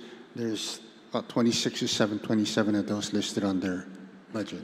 All right, thank you so much, OFB. And Mr. Chair, obviously, when the Office of the Governor was notified by FEMA Region 9 on May 12, 2026, even though in oversight hearings we had discussed how and where they got the authority to spend previous general fund monies, hence kind of where FEMA was at relative to the future of the organization and its funding sources, it makes a lot of sense to move forward. There are requirements that are to help them lift those restrictions to where the general fund may be diverted away from paying for the operations. Again, they have corrective actions and question costs that they have to be resolved. Obviously, non-compliance with FEMA monitoring, that has to be resolved. The biggest one, and where this will kind of give us an idea of how long this could be, is the idea that 3 consecutive years of enhanced monitoring are completed with no findings, and the staff that OFB mentioned will be pretty much going to have to shepherd that over the next 3 years, and obviously the validate as you go improper payment error rate is reduced to 1.5% or less over 3 consecutive testing cycles. That allows the next governor of Guam at this point, or at least the tail end of this administration, to put in the guardrails, if you will, to begin the process of ensuring that federal funds, especially for both the Office of Civil Defense and Guam Homeland Security, are protected moving forward. And it's going to be a long, long road, Mr. Chair, and I think I appreciate the Finance Committee's attention to this matter. Also important for the future Finance Committees, that because of the situation that has faced the agency over the recent years, this is an absolute now must for us to fund. We're coming off of the second storm of the year, and their role is to help in managing those things.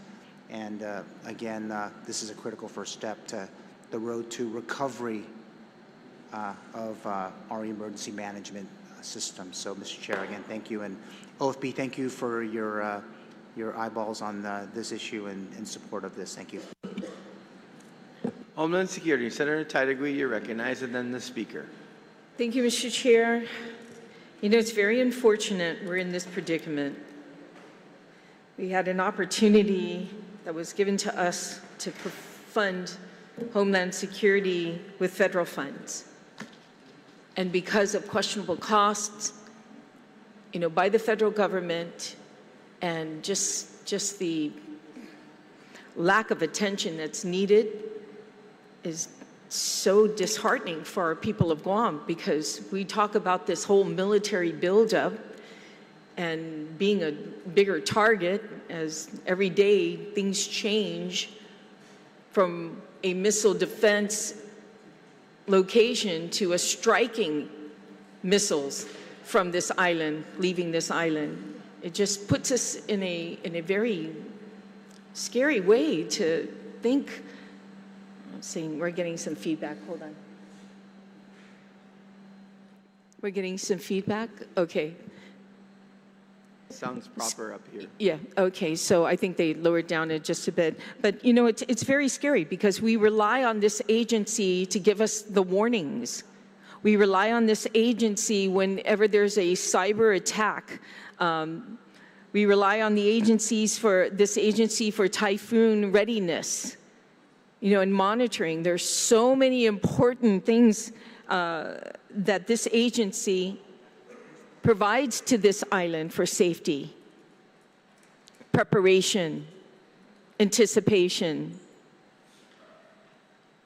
So my question next would be, did Homeland Security mention they may be able to get these federal funds back to us at all?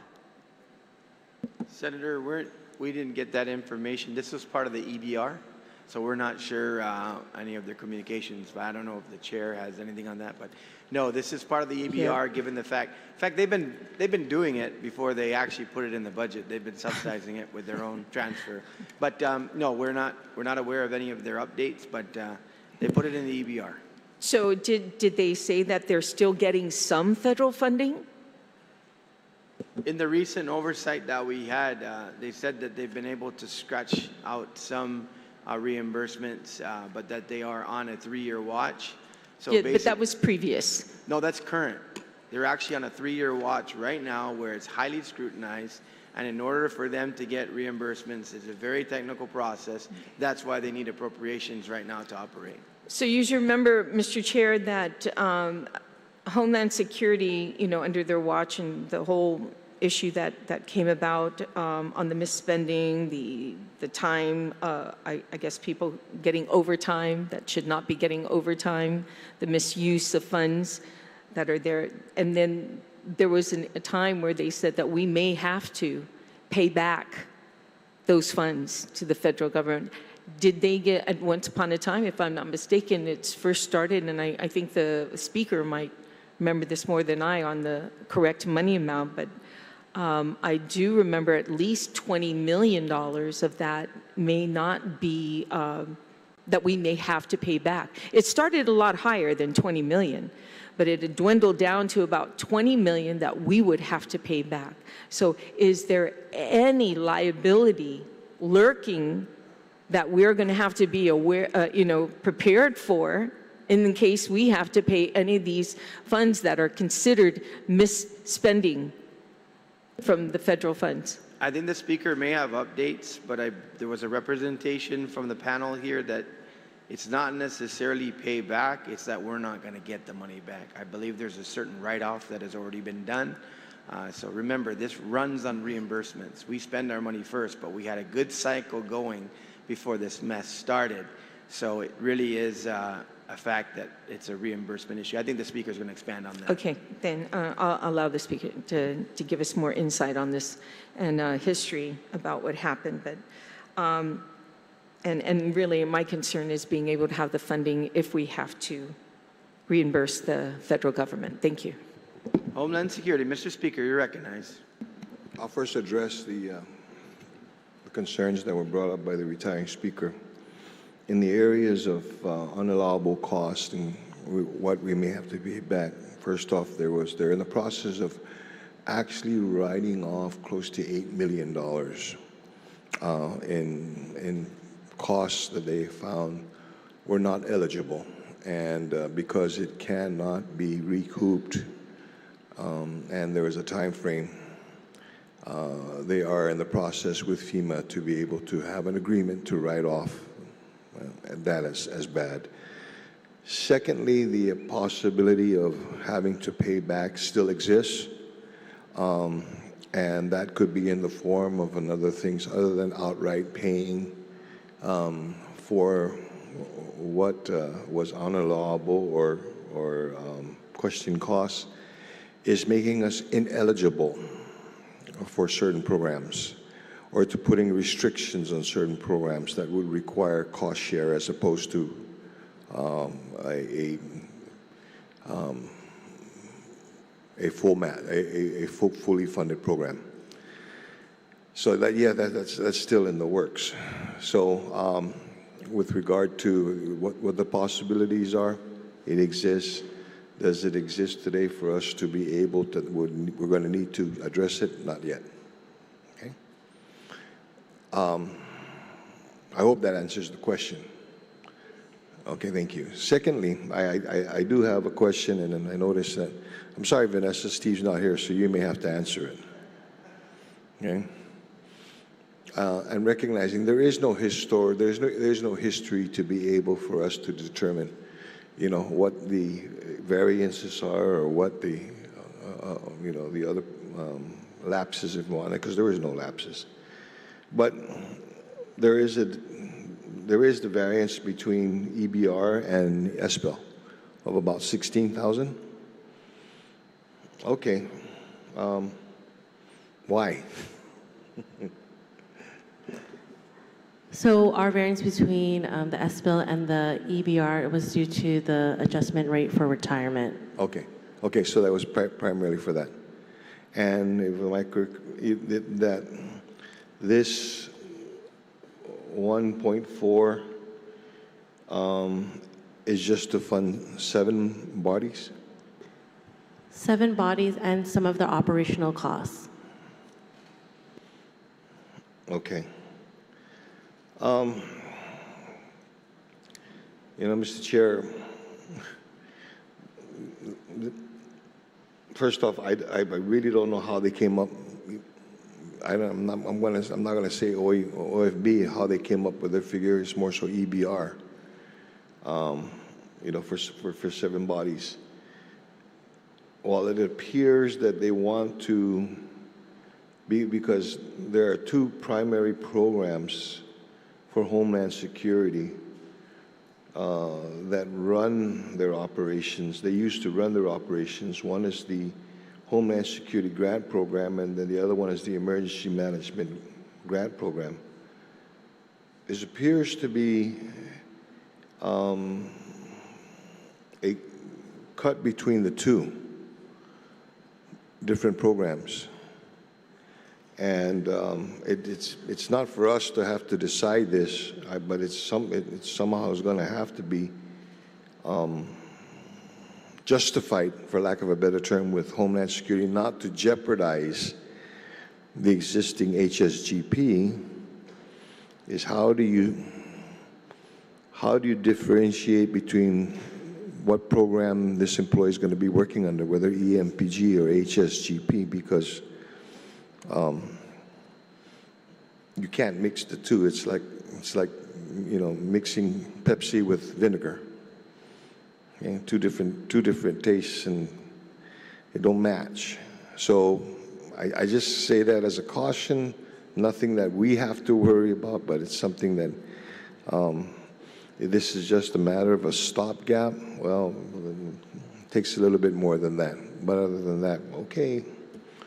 Like you know, Senator Tiger says, had we just done the right things, this would not have been a line item for us to consider in the budget, because this up until today was a fully funded program, and now we lost that opportunity.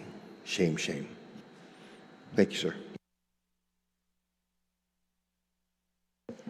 Thank you, Mr. Speaker. Anyone else? Homeland Security, Senator Parkinson. Thank you, Mr. Chair. As to my people of Guam, as a senator, one of the few things that really follows me home and I constantly think about is actually the national security of the island. The defense and the protection, the homeland security of the island. Once upon a time when I was a kid, I told myself I was ever a senator like my dad someday, I would do my best to fix basketball lights and regular things around the community, because that was the nature of the things I wished for as a kid. But now that I'm actually in this position, we are inheriting problems that are just so massive that it boggles my mind. And one of them is the defense of our island. We don't have civilian shelters or bomb shelters. We don't have medical stockpiles of medicine or food or fuel or of anything if we are to be cut off from supply lines for an extended period of time. That's why I support initiatives like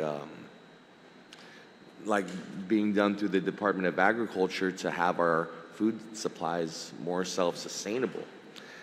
But, I agree with some of my previous speakers that it is truly a shame that we have to fund this locally because we didn't do the paperwork right. But I think we got to look beyond just the failed paperwork. We need to look at what we as a community are trying to do to ensure civilian defense in these times where the United States and China are at each other's throats for control of the Pacific. And so we got to do what we can to get more federal funding here. We need to be asking Congress to be fully funding civilian defense on this island, because the threats to this island are coming because of the relationships we have with the United States. So in that regard, the United States has an obligation to pay for the defense and the protection of the people of Guam who are under threat because of their adventures all over the world. And just these funding problems we're seeing with Homeland Defense are symptomatic of a greater neglect we've all put on this, not just, the people in government, but I think we as a whole community are all kind of whistling in the dark about what could potentially happen on our shores. That's a consideration nobody else in the United States has to make in their local governments or assemblies, but it's one we have to make here. I don't know what the answer moving forward is with the Homeland Defense. As one of the previous speakers said, this is kind of a stopgap measure, but we do need to find some way to solve this problem long term. And I think we need to reconsider some things to ask the federal government to honor their obligations and not just take care of the military, because military investment takes care of military assets. We need some investment into the local population too. And I'm hearing some disturbing rumors in the community that the military themselves are building bomb shelters on base after we've been crying for them for so long to have them out there for our own civilian population. And so I hope that we could find the solution long-term for Homeland Security, because it is of grave importance. It's not just threats from other nations, but it's typhoons, it's plagues, it's all sorts of things that could come to our shore and really disrupt our way of life. Look no further than the war in Iran. Before this time, none of us had heard of the Strait of Hormuz, but now we know intimately about it because of what it's doing to our gas prices. So Homeland Security is something that we as a body need to give some serious consideration to long term. And with that, thank you, Mr. Chair. Thank you. Senator Snogstein. Thank you, Mr. Chair. I don't know who the oversight chair is. That would be the speaker? No, it's Senator Gumatauta. Oh, Senator Gumatauta, all right. Okay. You know, I appreciate what the previous speakers have all mentioned. Number one, I think we need to all remember that the OPA came up with the lack of internal management controls.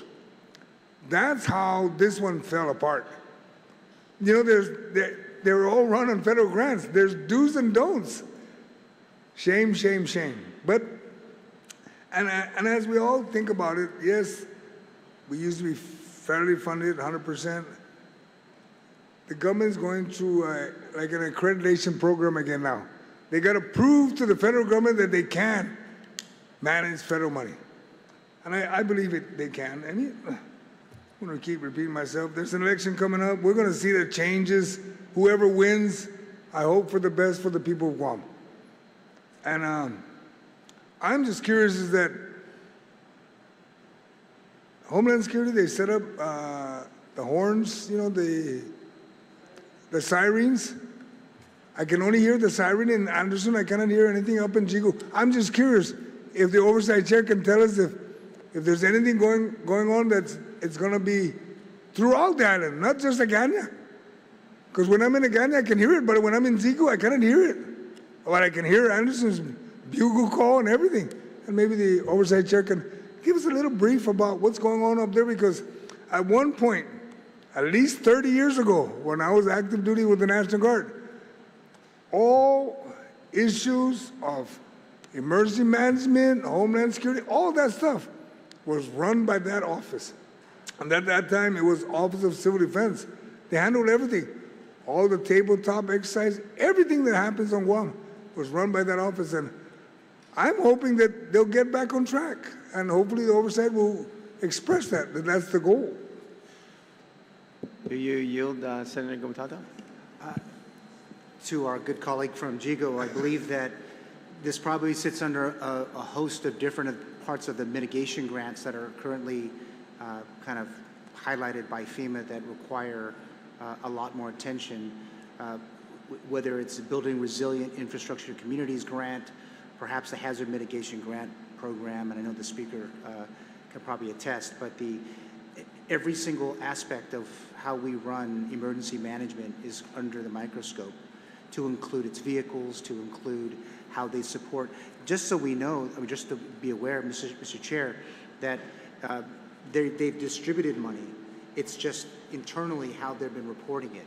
So agencies like the Guam Power Authority, Guam Waterworks Authority, Guam Fire Department, and others who have received monies from FEMA or Department of Homeland Security under these respective grant programs, whether it's preparedness grants, mitigation grants, or recovery grants, its distributions were not affected. It was more how we manage it.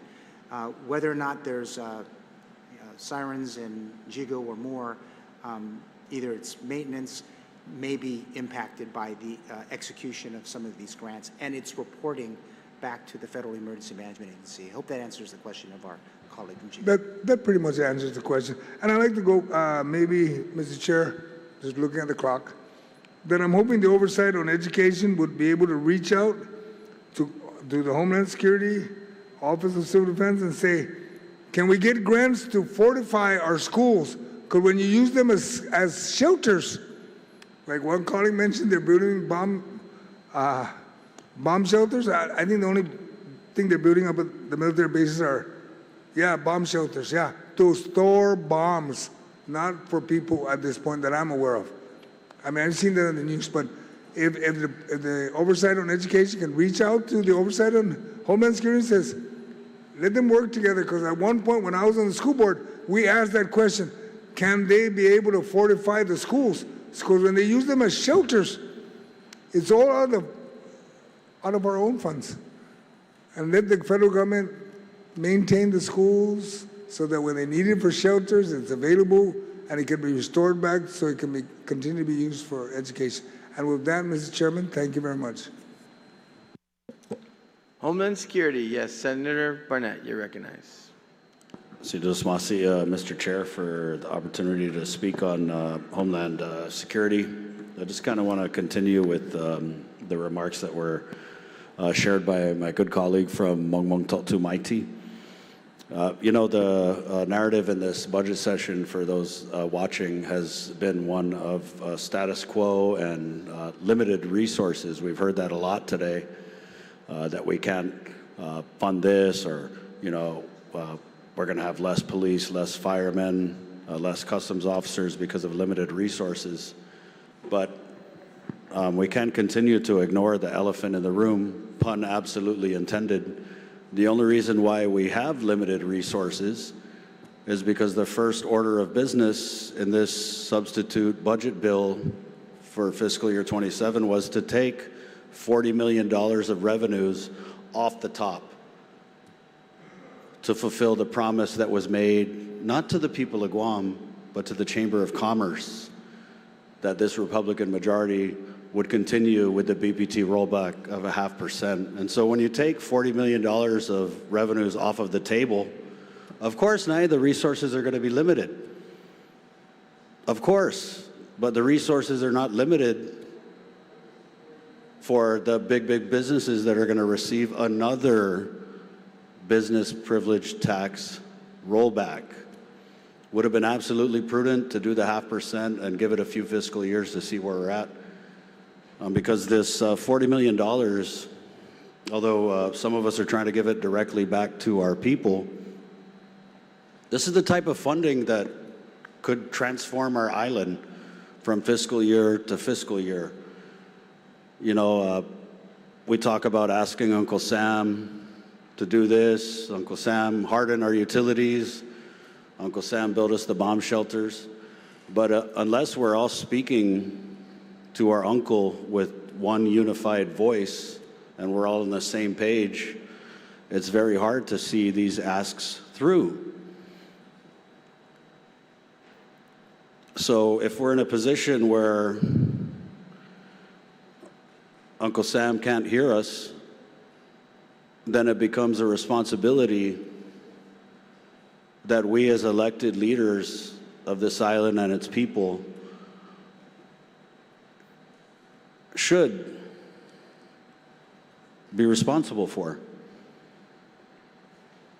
You know, I brought up the issue of bomb shelters in a forum I attended a few years ago with some of the big Navy brass, and they had plainly said that the responsibility to build bomb shelters falls on the local government of Guam. So no matter what they're building there behind the fence line, Uncle Sam thinks it's our responsibility to protect our people from the risks and the dangers that are associated with being an unincorporated territory of the United States. We did not ask to be a target of China. We did not ask to be a target of North Korea. Yet here we are. But when our local government, through the voice of the former Homeland Security advisor, had a chance to speak on bomb shelters, this is what was said. In lieu of traditional bomb shelters, our strategic approach on Guam is to leverage the robust network of concrete structures that dot our island. While designated bomb shelters may not exist, we stand fortified by our majority of concrete buildings. And so when we do things like take $40 million off the top of the budget We erase the possibility to provide direct assistance to our people, to provide universal college and training programs for our young, to provide bomb shelters. Because I don't agree with our local government saying, huddle in place, if you live in a concrete house, you should be good. What about everybody who lives in the wood and tin structures that can't even survive these superstorms? So again, it's about worthy investment and where we choose to make that investment. And I stand behind investing in the people of Guam, not the big businesses who already got a significant tax break. On Homeland Security, anyone else? Okay, it's closed. Colleagues, we had finished Chapter 5. We will take a short recess for amendments and be right back.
Colleagues, we'll take a lunch break till 1:15. We're on recess.